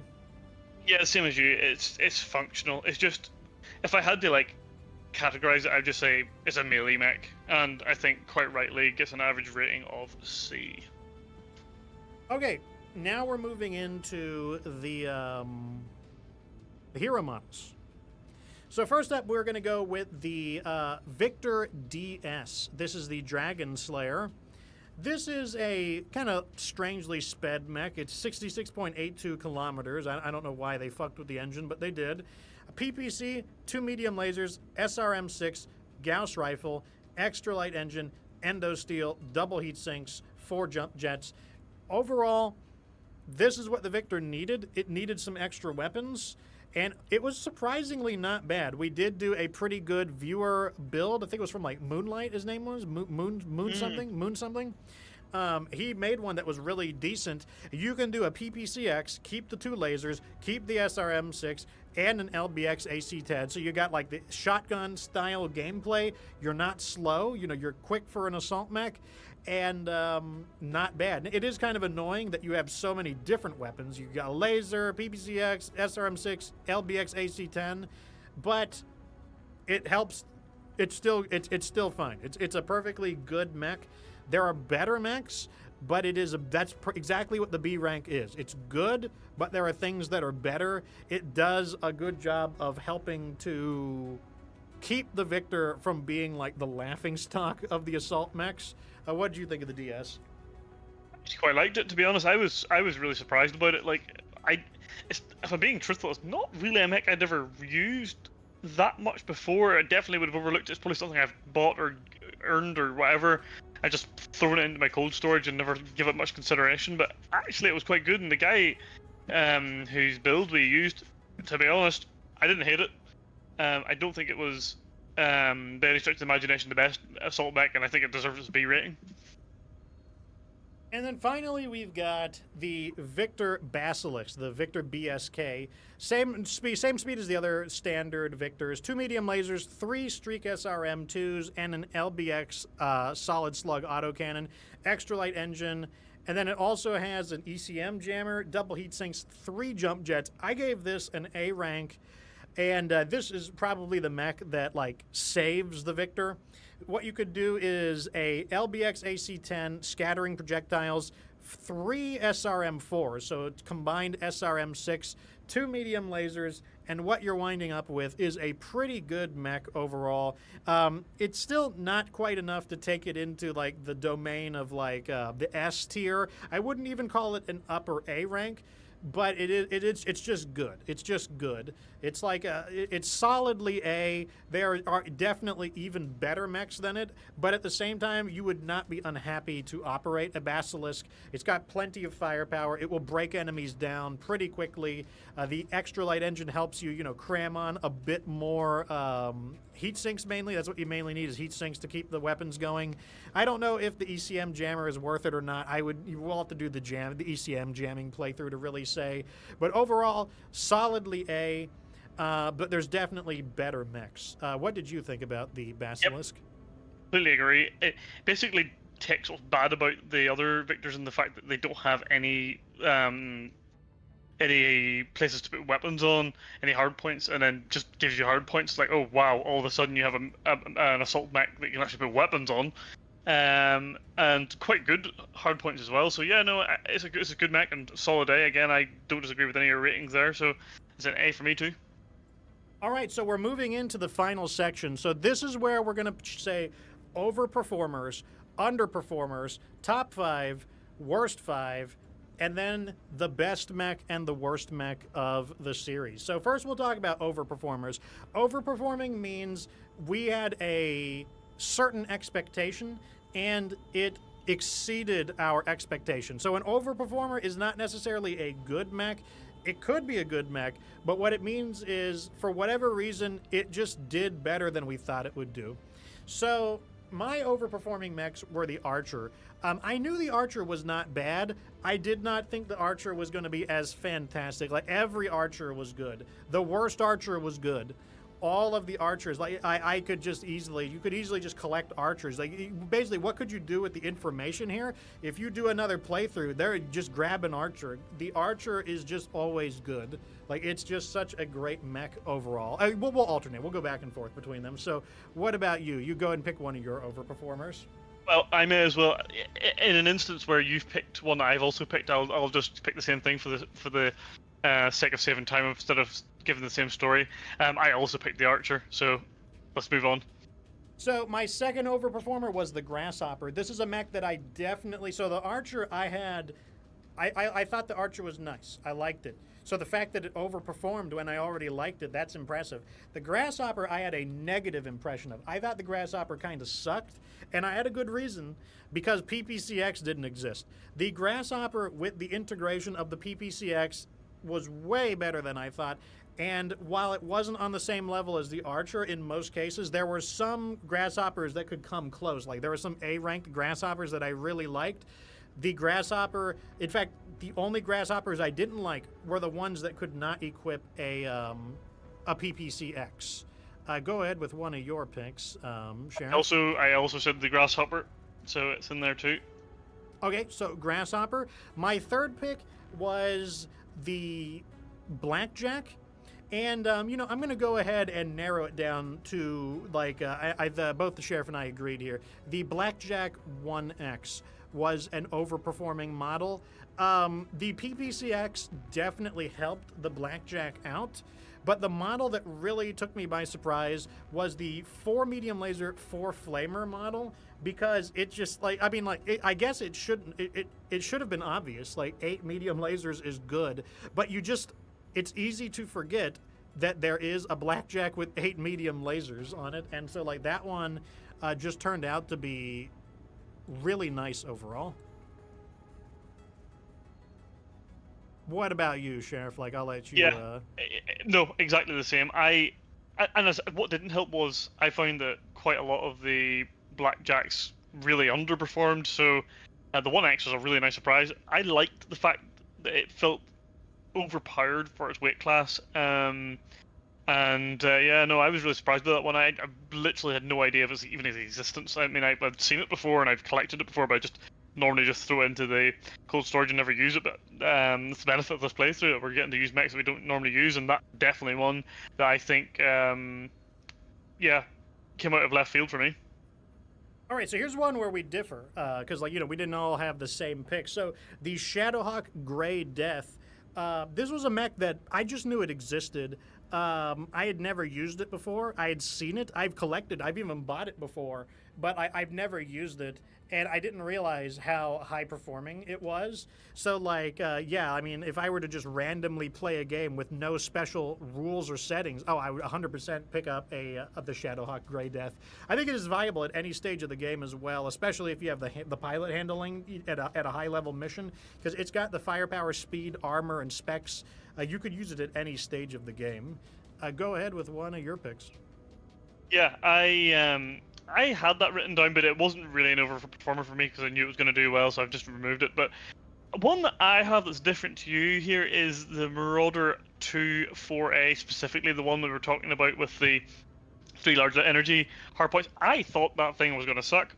Apart from the binary, so it's interesting. The thing is an overperformer and an underperformer because I thought it was good. I actually thought the binary laser might have done better than it did, but what I didn't expect then was that the ER large laser would come into its own and just blast things from outrageous, you know, distances. So yeah, the Marauder 2-4 really caught me off guard, and I was very happily surprised by it, and I would consider that an overperformer. So my next pick is basically all of the Marauders. I was a huge Marauder hater. There's, you know, like, I'm someone who always like took a massive dump on Marauders. The PPCX basically saved it. I still don't think it's as good as the Archer, but I definitely think that with the PPCX, that made the Marauder a lot better. I also don't think it's as good as the Warhammer, because like the Warhammer can do more support weapons in addition to its PPCX, but overall the PPCX saved me from giving the Marauder really bad scores. Previously I thought the Marauder should just be skipped altogether. The only reason you would use a Marauder is either A, if you're just a Marauder enjoyer, which I think it's a cool looking mech, but in terms terms of just raw performance, unless you're one of those designated guys who can like ERPPC people in the head at like 1,000 meters or more reliably, it was just a mech that to avoid. Go ahead. I'll pick up on the King Crab Kaiju next. I did not expect that to do anything at all. I thought it would be too hot, too stupid, wouldn't be viable at all, but actually it proved me wrong. For energy, large energy hard points was pretty good even with the PPCX, which I thought was going to be too slow. It definitely did enough damage. It wasn't, ridiculously amazing, but it was really, really, really good, and I thought it would be bad. So massive overperformer for me there. So my next overperformer was the Corsair XT1. This was the viewer troll model. And the way you could tell this was an overperformer is I kept saying, like, is this actually working? Is this actually good? I don't know why it's working, but it's working. Is it secretly based? And it actually did really, it just did decently. Like, it was, I didn't have a problem using it. And it was a build that I thought was just going to be like, oh, this is going to be awful. And then when I redesigned it into something more logical, it continued. It became even better because its weapon groupings were more logical. But like, yeah, the Corsair XT1 was actually pretty decent. It was pretty fun to use as well. Go ahead. Next up for me is the Victor Dragon Slayer. Again, a mech I just really never give much heed to. I always looked at it and thought it was a bit rubbish. I've definitely used it before and wasn't able to really do anything with it, but I think it's a case of new DLCs sort of fix it, and it definitely did a lot better than I thought, considering I had basically resigned all but the Basilisk to be just hot trash. So yeah, definitely an overperformer for me.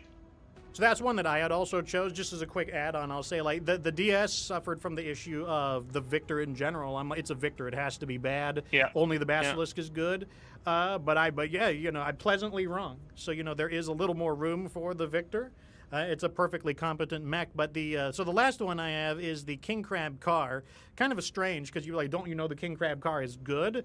Yes, but overperforming means it went even beyond what I expected. So what I thought the mech was good, it became even better than I thought because of the sheriff's tinkering with alternate techniques with the King Crab car. I had no idea that it was going to be good with basically just everything. What about you? Yeah, exactly the same as you. Like, honestly, if you've got 4 tier 4 ballistic weapons of anything basically above an AC2 burst fire, anything above that thing is going to be freaky. It's just so nice. Even like AC5 burst fire, just 4 of them on there, just rips things to bits. Really, really nice mech, and would highly recommend anyone pick that up and basically just try them all out because they all work. So, let's move on to the underperformers. These are mechs that we either didn't have an opinion of and then they turned out to be worse than expected, or they could be a mech that we were hopeful for and it didn't live up to expectations. But for whatever reason, they just didn't do as well as we thought. They might still be an okay mech. They might not be a bad mech. But they just didn't meet expectations. I'll let you go first, Sheriff, since you have more on your list than I do. Yeah, so I kind of just went through the list not alphabetically, but by size. I've added a few onto the end. The Commando for me was so underwhelming. It wasn't necessarily a mech that I used a whole lot. I don't typically use light mechs that much after the beginning of the game. With Wolfhound, Firestarter are kind of the the exception to the rule there, but the Commando just was so bad. I just couldn't make myself like it. It didn't have enough armor, didn't do enough damage. I just don't see the point. Is honestly highly. The sad part about it is it looks really cool. It's a really cool little mech, but I just thought it was absolute garbage, and I thought it would be better than what it was. Yeah, so I didn't have the Commando on mine because that's just due to my perception. Like, I use the Commando more since I'm more of a light mech specialist. So, like, that was one I didn't have because I already knew about what the Commando could do. So one of my picks is going to be the Panther. The Panther was a mech that I already didn't have a great opinion of it, but as a result, I avoided it. It was a mech that I generally avoided, even though it is a Draconis Combined model. I just didn't really care for it. And as a result, I avoided it. now that I was forced to use it, I was able to clearly see what I disliked about it. I did have some, and I'll call them Panther copers, who use tabletop logic. They will tell me your rating for the Panther is wrong because it is an easy way to get a PPC onto the board. They didn't say the board, just get a cheap way to get a PPC on. When somebody says that, I know they're talking about the tabletop. That is a tabletop line of thinking. That does not translate very well into MechWarrior 5. You need to have insanely good accuracy. I think it's funny that the Panther is viewed as a training mech in the Draconis Combine. You're basically sending people in with a mech that requires quite a bit of expertise to be effective with, and then like the mech is so limited. But overall, since I did get to use the Panther, I got to see how limited it was, how dangerous the speed is. Like when I was using the Panther, there were times where I'm like, man, am I gonna die here? Are they gonna get me? I have no way to escape. I don't have the fire, even though I'm a bigger mech with like slower speeds, I still don't have the firepower to really punch through these guys. Like they might get me here. Yeah, go ahead. I see you, obviously. So if you had any quick thoughts about the Panther, go ahead and then pick one of yours as well. No, completely agree with everything you said there. The Panther on my list as well. Piece of rubbish. I will go for one you don't have, which is the 2 Corsairs, the Privateer and the Lazarus was the other one.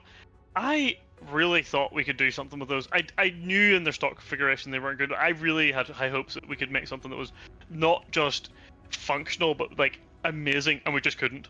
And I don't think anyone could. They just are not good mechs. They feel weird, they're lopsided, they're stupid looking, I just don't like them. The XT1 is the opposite. I think it probably overperformed, and I probably should have had that on my overperformance list, but it was getting long enough. But those 2 Corsairs were just I just couldn't make myself like them, and I think that's enough. When you've put all that effort into it, like we tried a substantial number of builds of these, and none of them were good. Underperformed massively for me, that. So, and so the next one, my choice is the Hatchetman. This one shouldn't be too much of a surprise. I already knew the Hatchetman wasn't very good, but like when we actually sit there and try to use it, you could just see it just doesn't matter. There's just nothing you can do with it. You try to mod it this way, you try to mod it that way, but at the end of the day, there's just nothing you could do about it. Like only one of them had even any kind of potential. But like it was I already viewed it as like a suspicious mech, but that really solidified in my mind that like this mech really stinks.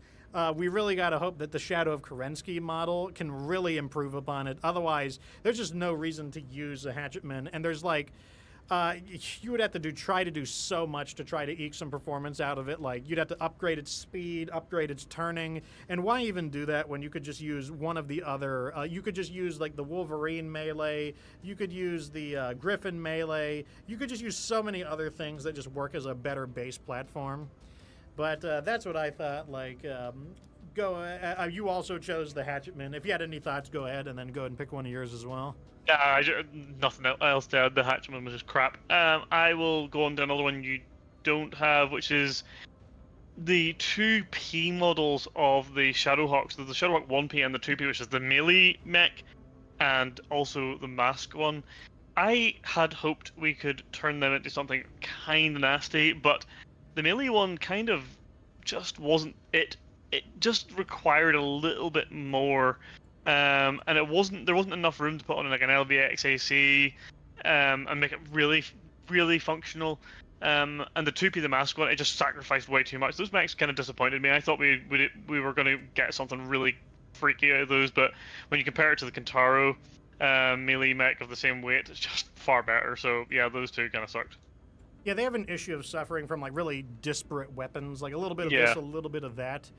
My next pick is the Victor, and for maybe some obvious reasons and then for some surprising reasons. One, I already knew the Victor wasn't good, but when we really broke the Victor down and looked at it and tried to make it into something good, you could really see what the problem with the Victor was. Like, the Victor really stinks. It's really not good, but it goes beyond that. The Victor Basilisk was better in my imagination than it was in reality. Not to say that the Victor Basilisk was bad. In my imagination, I'm like, yeah, Victor Basilisk, that's fantastic. Like, obviously an S-rank mech. But when I really sat down and looked at the Victor Basilisk, I realized that it is good, it's great, but it's not S-class. So in my imagination, the Victor Basilisk was better than it actually was. Go ahead. Yeah, I also had the Victor there too, and for all the same reasons as you. My next one is, again, it's a kind of 2-in-1. It's the Jaggermech A and S. I, in my mind, remembered liking the Jaggermech A and S, but I can tell you for a fact right now, I did not like the Jaggermech A and S. They just were doing too little, too much at the same time. Very confusing mechs to use. They're just strange. The rifleman's better. The other one, the A with the LRM, just feels bizarre. I just couldn't make myself like. They just both felt boring. They felt sterile. And in my head, I just thought they were better mechs than what they were, and I just didn't like them. Yeah, like after really using the Jaggermech, I said I would just wish you were a rifleman. Like the rifleman simple build, 2 AC5s, 4 medium lasers. I like that build a lot. Me too. My next pick are both of the Bounty Hunter Marauders. Where the other Marauders, I actually had an improved opinion of. The Marauder Bounty Hunters, I think they're just a waste. Like, I mean, you get awarded one for completing that quest. What a piece of junk. Like, it's just, it's just like, it's just a mech I would never use. Like, I actually think the standard Marauder is better because the extra speed is necessary to make good use of those PPCXs. Yep. And if you want to use a long-range sniping build, there's better mechs to use. Like just the Marauder Bounty Hunter and Bounty Hunter 2, like, I don't know. I think I don't think it's the Bounty Hunter's fault because that is not his mech. This is Piranha Games' interpretation of the of what the Bounty Hunter might have used. But, like, I don't see the Bounty Hunter prioritizing a slow mech over a normal speeded mech. I really don't see that. Like, I think the Bounty Hunter would have used...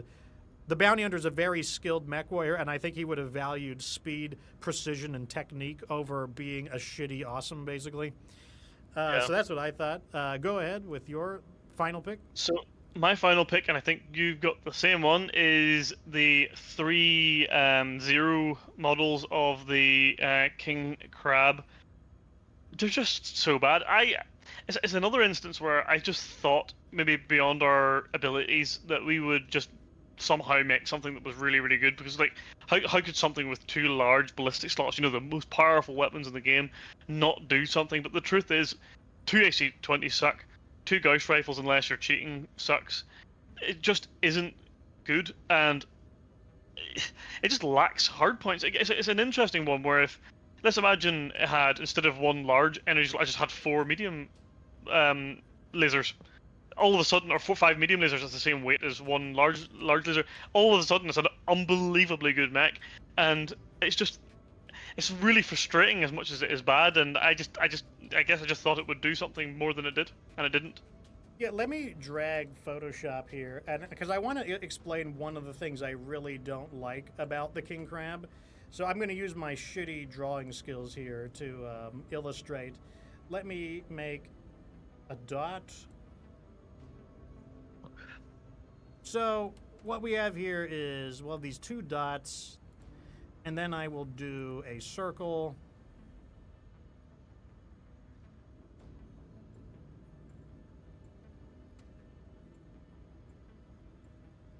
We'll say this is our target.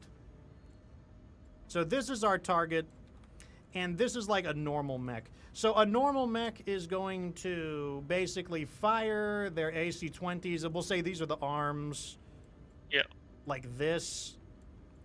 And when the mech is like this, the 2 AC-20s are going to converge on the target. Though here's the problem with one of the things I really don't like about the King Crab. The King Crab is like this. So we get our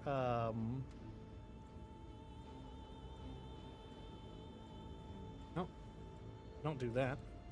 Copy, paste, thank you. What are you doing? How dare you disobey me?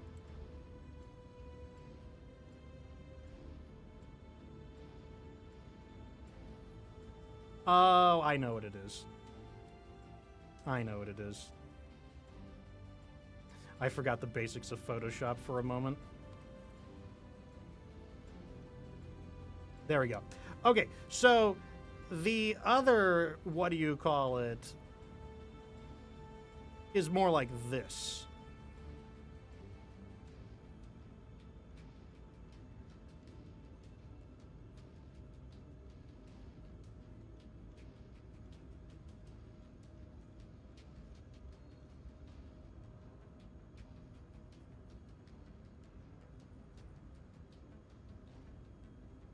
And so what happens is you're trying to shoot at the target,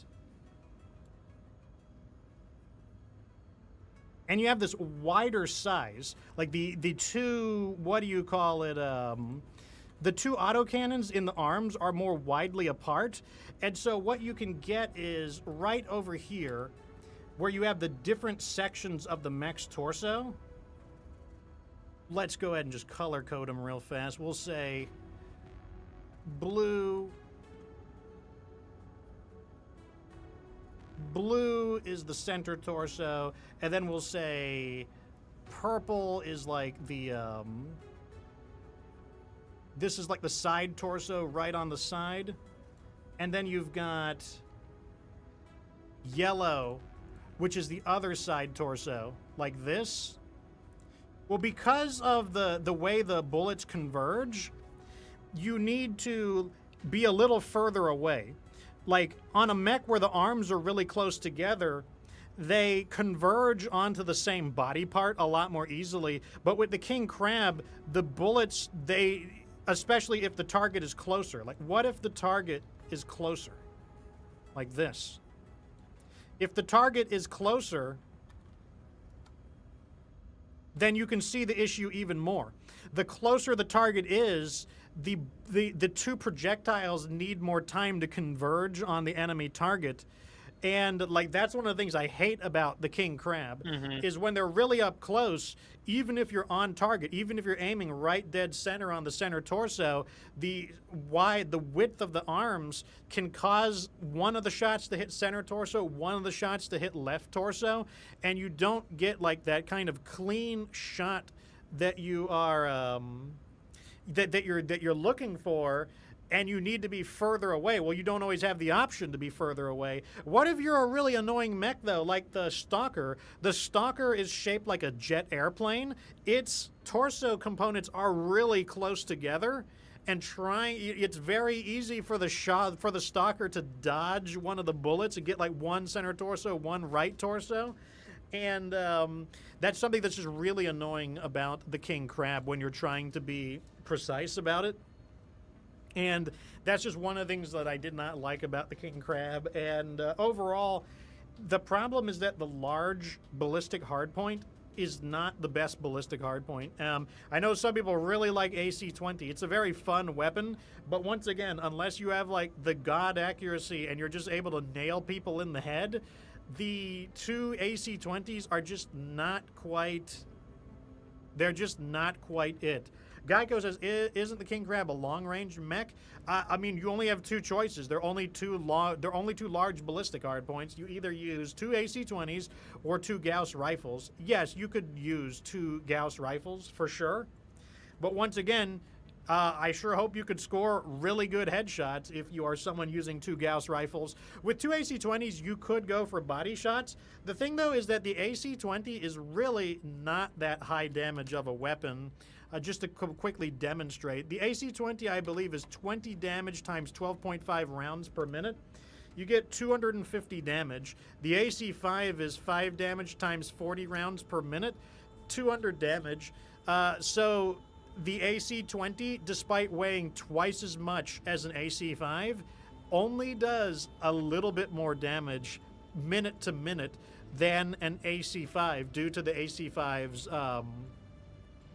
rate of fire, but it also weighs half as much, so you'd be able to cram on more stuff, more ammo, all kinds of other things, as well as engage at a longer range more reliably, as well as, you're not going to shoot an AC-20 at like a helicopter, maybe a fat helicopter. You're not going to shoot like a warrior down with an AC-20.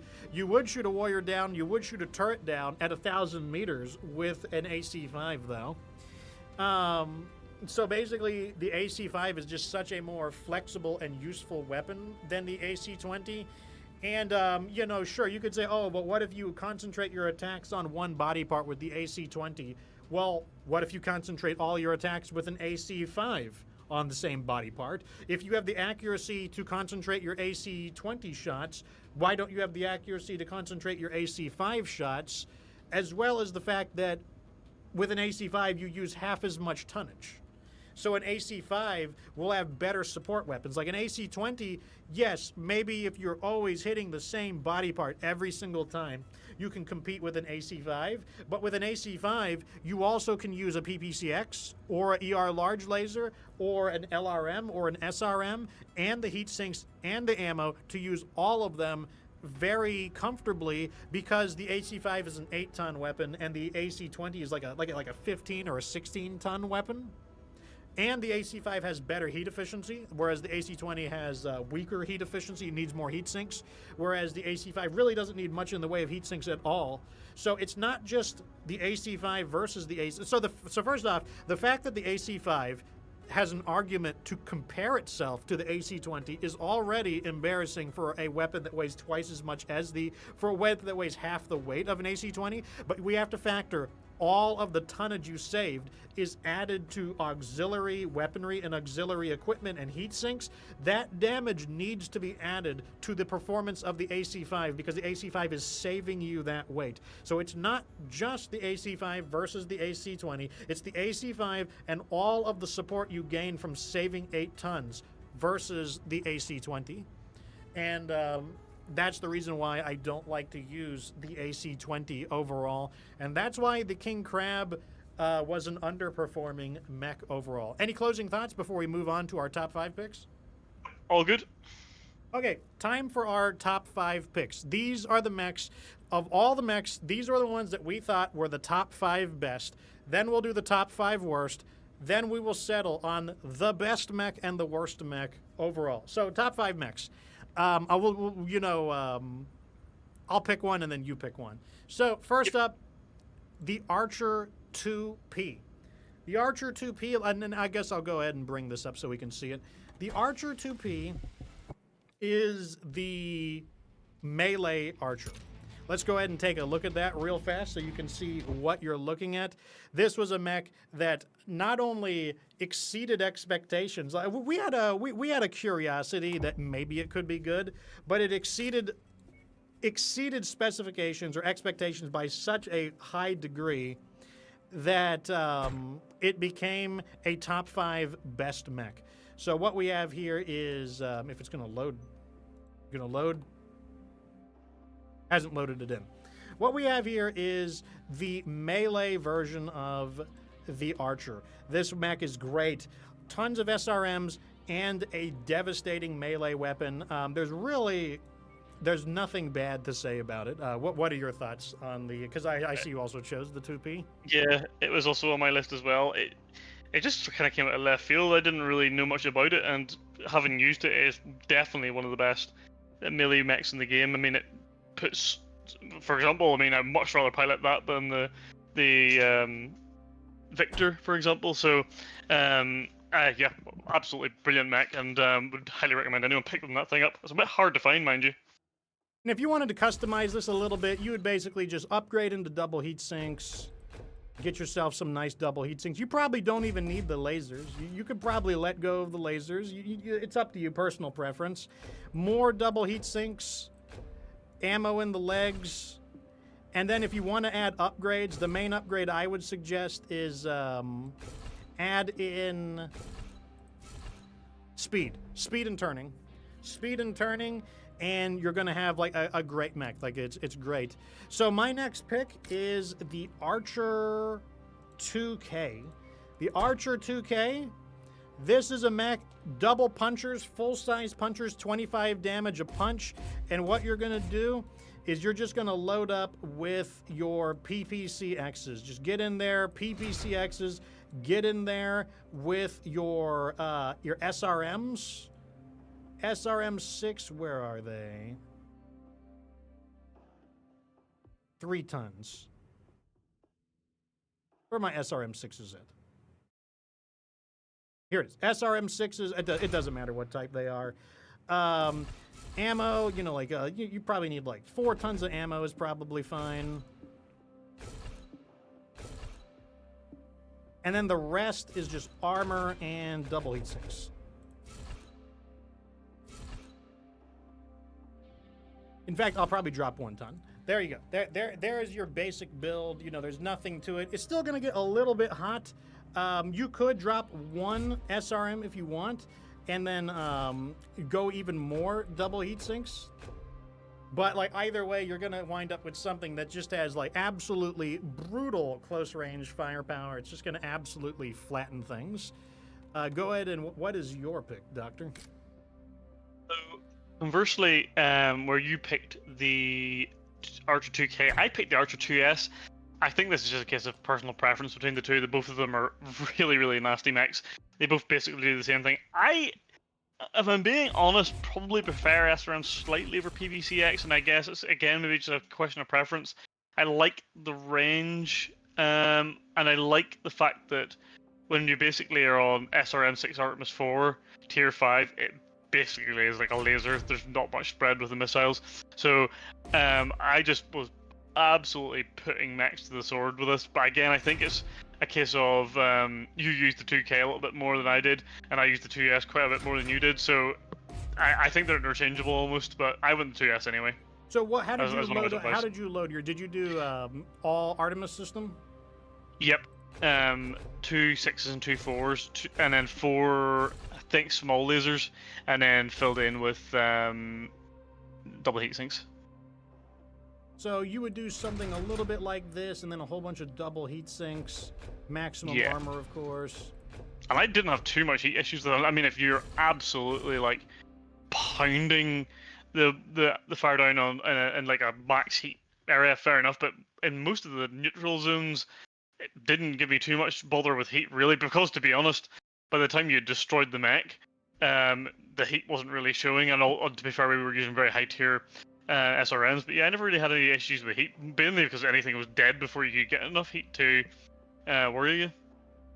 So my next pick is the Archer Agincourt. Like, as you can see, just all of these archers are coming out right now. The Agincourt, there are so many different ways to build this mech, but typically the way that I build it would be something like let me see, how do I like to build the Agincourt? Where's my LRMs at? Don't worry about the type of LRMs or the quality. I'm just going to throw it on to quickly build it so people can see an example build. And then we're going to do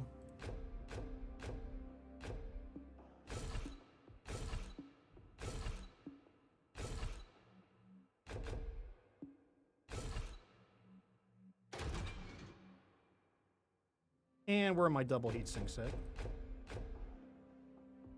Well, and then you'd shave off. You'd shave off a little bit of armor to put one more heatsink on, basically, and that is what I would be using. And this is like it's a brawler style Agincourt. You know, it does a little bit of everything that you want with it. It's very flexible. You could go full SRMs if you want. I would not go full LRMs, mainly because I think that kind of wastes the archer's potential. But I think basically that's like a LRM 30 and then SRM 12, 4 small lasers and active probe, full armor, plenty of heat sinks and ammo. Like this is a mech. This is a really nasty mech.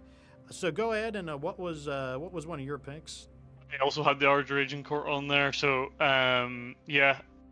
Great mech, and the fact that it's not really a mech I would even use and I made it onto my top 5 just goes to show you how absolutely disgusting it is. I'll move on then, and I'll say one that I also had in common, which is the King Crab Carapace, and I don't think there was any question about this being on the list. Again, it's probably one of the best mechs in the game. It just does so much, it's so versatile. There's really no, apart from maybe a beachhead mission, and you probably could use it in a beachhead mission if you were good at moving. It's probably the only instance where you might think, oh, it's a bit slow for that. Just absolutely annihilates everything that it sees. It can do everything with any type of weaponry, which is something I really like about it now. You don't have to, you know, feel like you're grinding out trying to get 4 tier 5 heavy rifles. You can just stick anything you want on that thing and it is gonna slay mechs, like just slay them. Even AC2 rapid fires are gonna slay. So yeah, King Crab Car is definitely gonna be on there. I still think the heavy rifle build is the best, only because of how freaky it is and the fact Is that that the build you'd like to represent with it? Yeah, I think so. I think despite the fact that the AC5 rapid fire was really nice, you can't look past something that just annihilates other assault mechs in one alpha strike. That thing is absolutely vile. How much ammo do you typically use on it?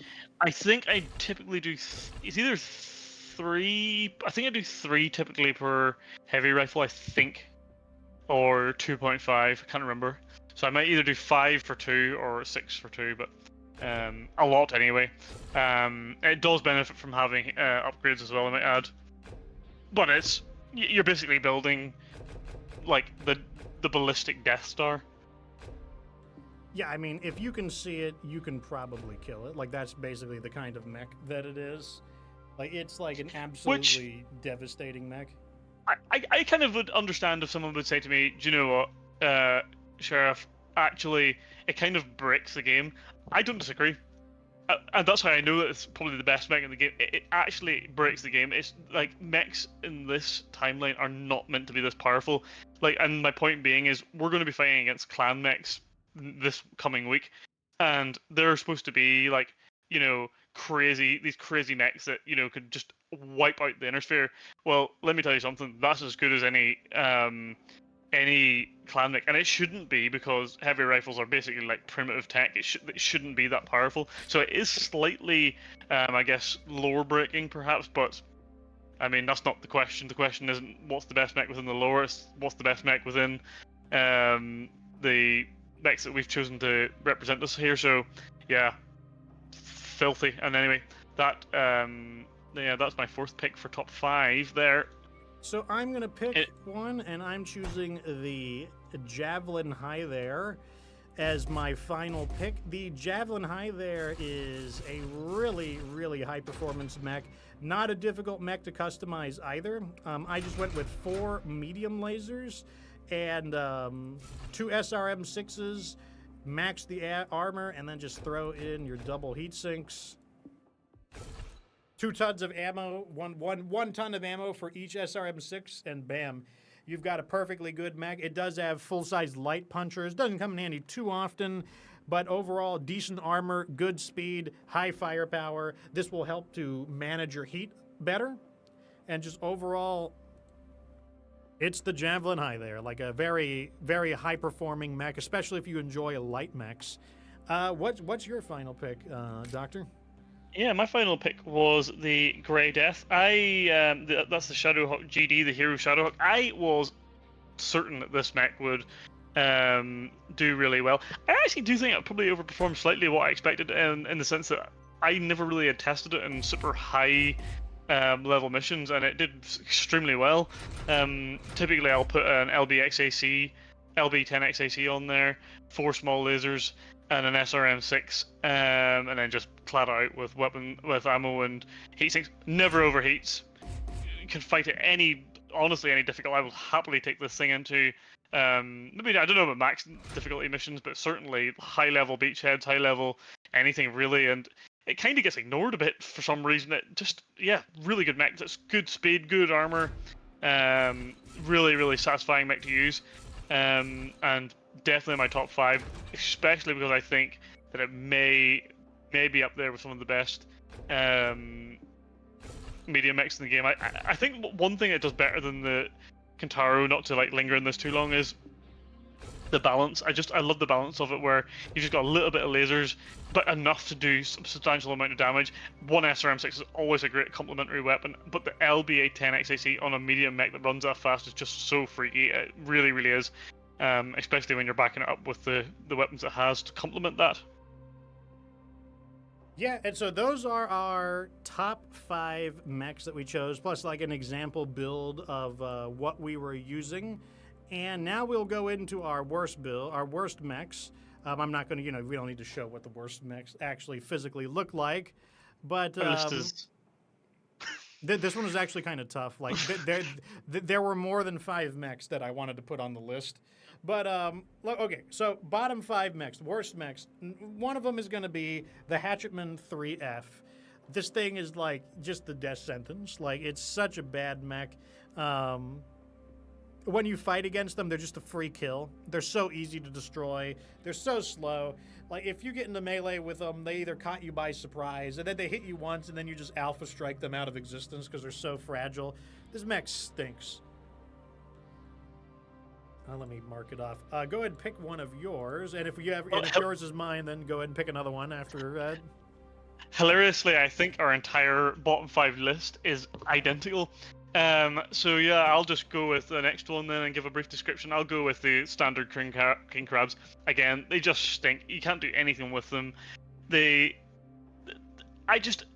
disappointment more than anything that we couldn't like make a valid build. They just are so ass. And what's really funny about them is they've probably got 2 of the best assault hero mechs in the game. Like, yeah. I mean, the car is phenomenal. The car pace is, or not, the Kaiju is also pretty decent. And yet the standard models are so bad. Like, they just really, really suck. There's no customizability with them, and they just feel really flat and unsatisfying. And especially the fact that they're 100-ton mech, they should be the best mechs in the game. And they're far, far from it. They really, really are far from it. Yeah, I mean, the AC5 model, it worked, but it's really a cope model. Like, it's a model that's just like, it's just to make use of it's what you would use rather than just if you were forced to use the regular king crab, you'd make that kind of cope build. What you'd really do is not use it. You'd use something better. Use cataphracts. Really at 70 tons, there's one of those cataphracts has 2 AC5s and far better complementary weapons. So just use that instead. Would be my counter rebuttal to that. Yeah. So I'll pick 2 because they're from the same chassis. The Victor 9B and the Victor 9S. So these are, so now I'm up to 4. We're up to 4 picks all together because our bottom picks were all the same. The Victor just stinks. It's like it just doesn't have firepower. It's so easy to ignore. When you fight them, you just like bonk its arm off and kill something else because it's just such a low threat. It's like 80 tons. It has so little firepower for an 80-ton mech. And no matter how we tried to design it, yeah, sure, we could eke a bit more performance out of it than not modifying it. But it just wasn't good. It has no firepower. It's not fun to use because you feel so like vulnerable. The only thing that saves the Victor from being one of the worst chassis, honestly, is the 2 hero models. What did you think? Plus, pick your final choice. Yeah, they just suck. They're just some of the worst mechs in the game, to be quite frank with you. You know, and that's obviously representative of their weight class. Of course, if you use it against, like, you know, a bunch of locusts, it'll probably kill the locust. But, you know, comparing it to its colleagues in the 80-ton realm and the wider assault category, they are just so ass. So that's 4. So the final one, the 5th of my list here, is the Panther 9R, and I guess the Z as well. I mean, the 2 of them are basically the same thing. So it may come across as a little bit harsh given the fact that it is only a 30-ton mech, but the problem is it just does not fit in where it is at. PPC, regardless of whether it's PPCX or not, is never going to be good enough at 64 kilometers in a realm where things are running around you at a minimum of 81, or probably more likely 97.2 kilometers. They're like any self or semi-competent pilot is not going to get anywhere near you. You're not going to do any substantial damage, and you're not armored enough to wait for them to get close to you. That's the real issue, and they just don't feel satisfying at all. And yeah, outside honestly the first 2 areas of reputation, I would really advise against using them. I just think there are so many better options at the 30-ton mark, and even lesser than 30-ton mark. I mean, I've been blasting the Commando all day, but I would much rather pilot a Commando than a Panther 9R, to be honest. Yeah, it's very dangerous. Like, I always feel like I'm in jeopardy of being shot down by something just because you're so slow and you're so, like, it doesn't matter that you're a 35-ton mech. The amount of armor that the Panther has does not compensate for how slow and easy to hit it is. Like, you go through your armor very, very quickly. So, those are the worst mechs. Let's go ahead and pick our best and worst mech, starting with the best mech. So the best mech is basically of our top 5, which was the most top of the top 5. So for me, my best mech, the best mech of this entire playthrough, was the Archer Agincourt. I already described why it's so good, but like one of the ways you could tell that I really like it is just I use it so frequently. It's actually kind of the crutch model for me. Like if I don't know how hard a battle is, I'm like, I could just bring in the Archer Agincourt. In fact, I have to kind of force myself to not use the Archer Agincourt just because it's such a comfortable mech to like just guarantee good performance in. And I won't talk too much more of it other than that, given that like I already described why it was good in the top 5. So passing it to you, your best pick, Doctor. This may be like probably the world's worst kept secret. Anyone who knows me knows I'll pick this mech. It is obviously, for me, the King Crab Carapace. And I'll tell you the reason why I think this is, for me, the best mech in the game, or certainly in this playthrough, is because if I wanted Fox to have a fair test at another mech, I couldn't bring this with me because it will literally just lay waste to anything in front of it. This mech is just disgusting, and it's probably the 100-ton mech where you say, do you know what? I can see why you're a 100-ton mech. You are just like the biggest, the baddest, the dirtiest, and it suits my playstyle right down to the ground. And it's only got better for me now that the fact that I can use it at basically any point in the game as soon as I get it, because I don't have to wait to get hundreds and hundreds of heavy rifles and max out all the upgrades and all the rest of it. But yeah, again, I'll not dwell on it anymore, but I think it's hard to look past both of those two mechs in the Agincourt as well, given its weight as well as another unbelievably good mech. And a close second or third for me would have been the Shadowhawk Grey Death. I mean, I think that thing for a 55-ton mech is absolutely brilliant too, but I just edged it out with the King Crab car. Yeah, I mean, we took a risk of getting the King Crab car so early. Like the stop the launch was a rough mission because we did it way earlier than we were supposed to. We did. It took a little strategizing, but we did manage to get it. But it was well worth it. And that mission is nasty. That last mission for King Crab car, just anyone that hasn't done that before, that mission is absolutely disgusting. It really is not fun at all. That's probably one of the hardest missions in the game, actually, to be honest. But I do think the reward of getting the mech is probably worth it. So now for the worst mech in the playthrough, like what was the biggest piece of garbage junk? And so we were debating this one for a while. There was some debate over what the worst mech was, and we narrowed it down, and we decided that we would both give it to the Victor 9B. There was really only one competitor. The only competitor was the Hatchetman 3F. But what convinced me out of it is like the sheriff made an argument that the Hatchetman's firepower is about equal to the Victor at half the weight, and I was like, you know what? You're right. I cannot.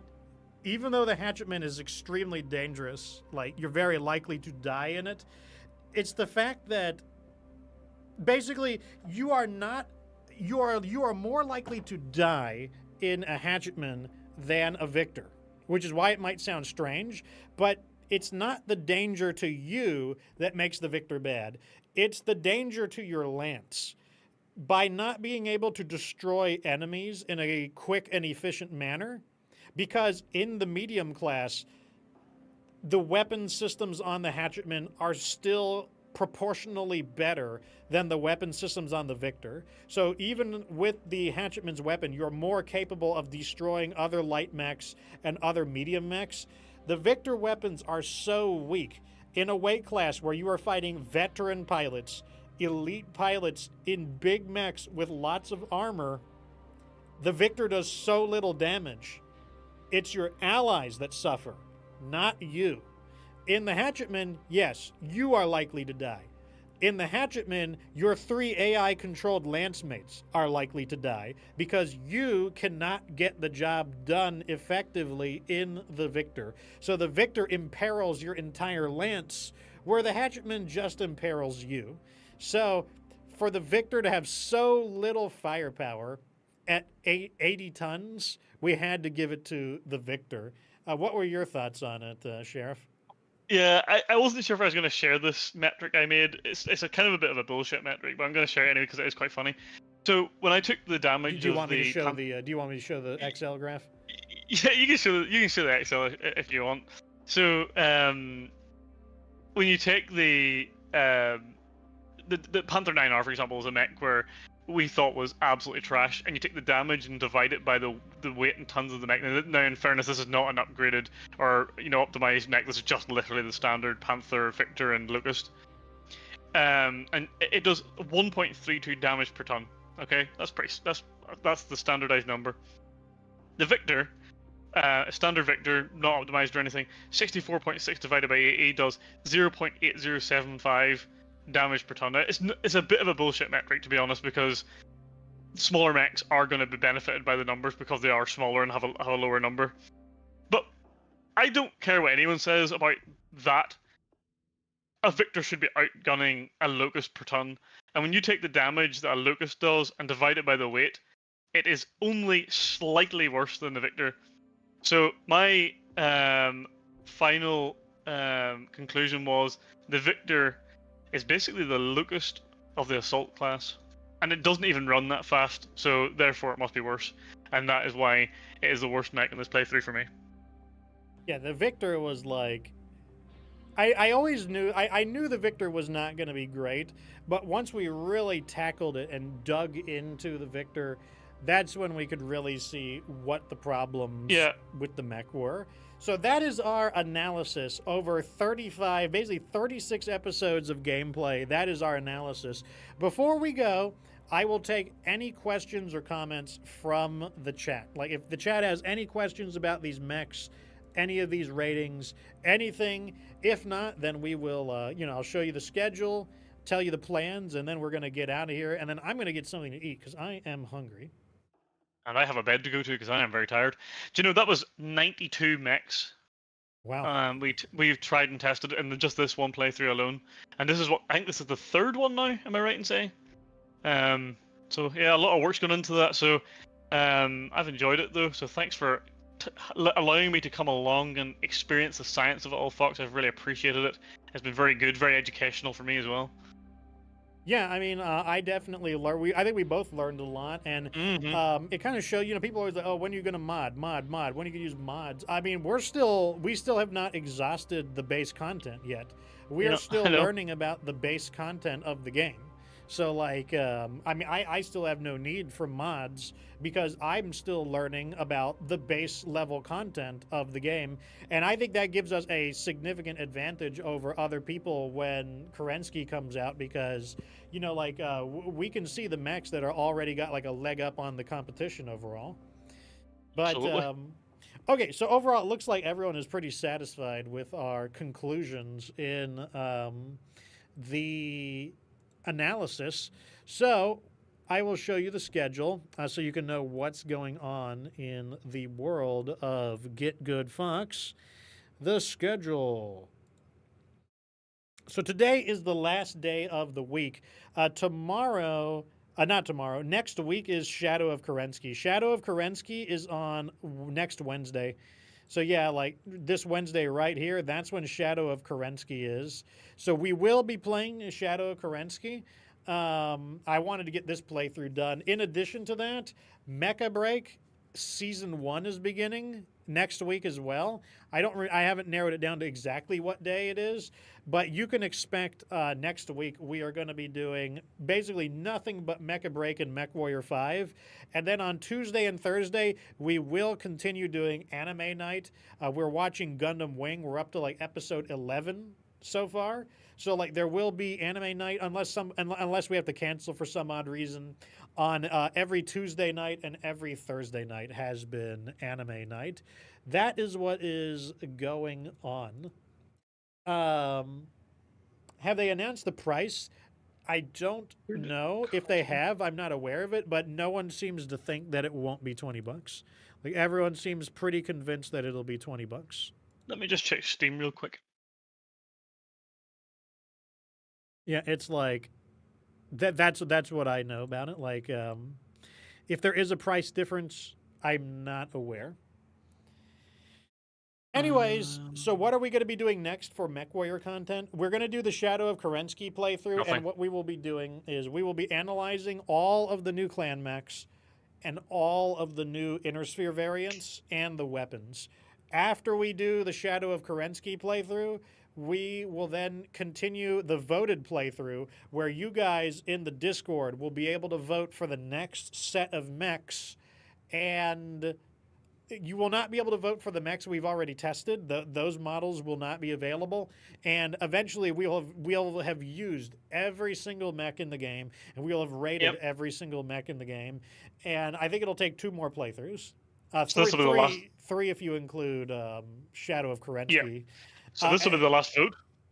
Yeah, and then after that, we still have a few more playthroughs of other ideas that I want to explore. We're going to have a PPC playthrough. We're going to have a support equipment playthrough, so ECM, Beagle, anti-missile jump jets. Like, we'll have that playthrough, and then we'll finally be able to say, we have used everything in the game to a reasonable, not to like a masterful extent, but we'll have reasonably used everything in the game to have some kind of either an educated opinion or a somewhat educated opinion, and I will be able to say that, like, we have explored everything basically in the game, with the exception of really off-the-wall ideas and stuff like that. Anyways, I think that's good enough for today's stream. So thank you, as usual, for joining. Congratulations, Mr. Sheriff Crab. I might crack open the whiskey for completing this this playthrough, but we are getting out of here. So once again, thanks for being a great audience. Deuces, everyone. And remember that you don't have to be good to get good.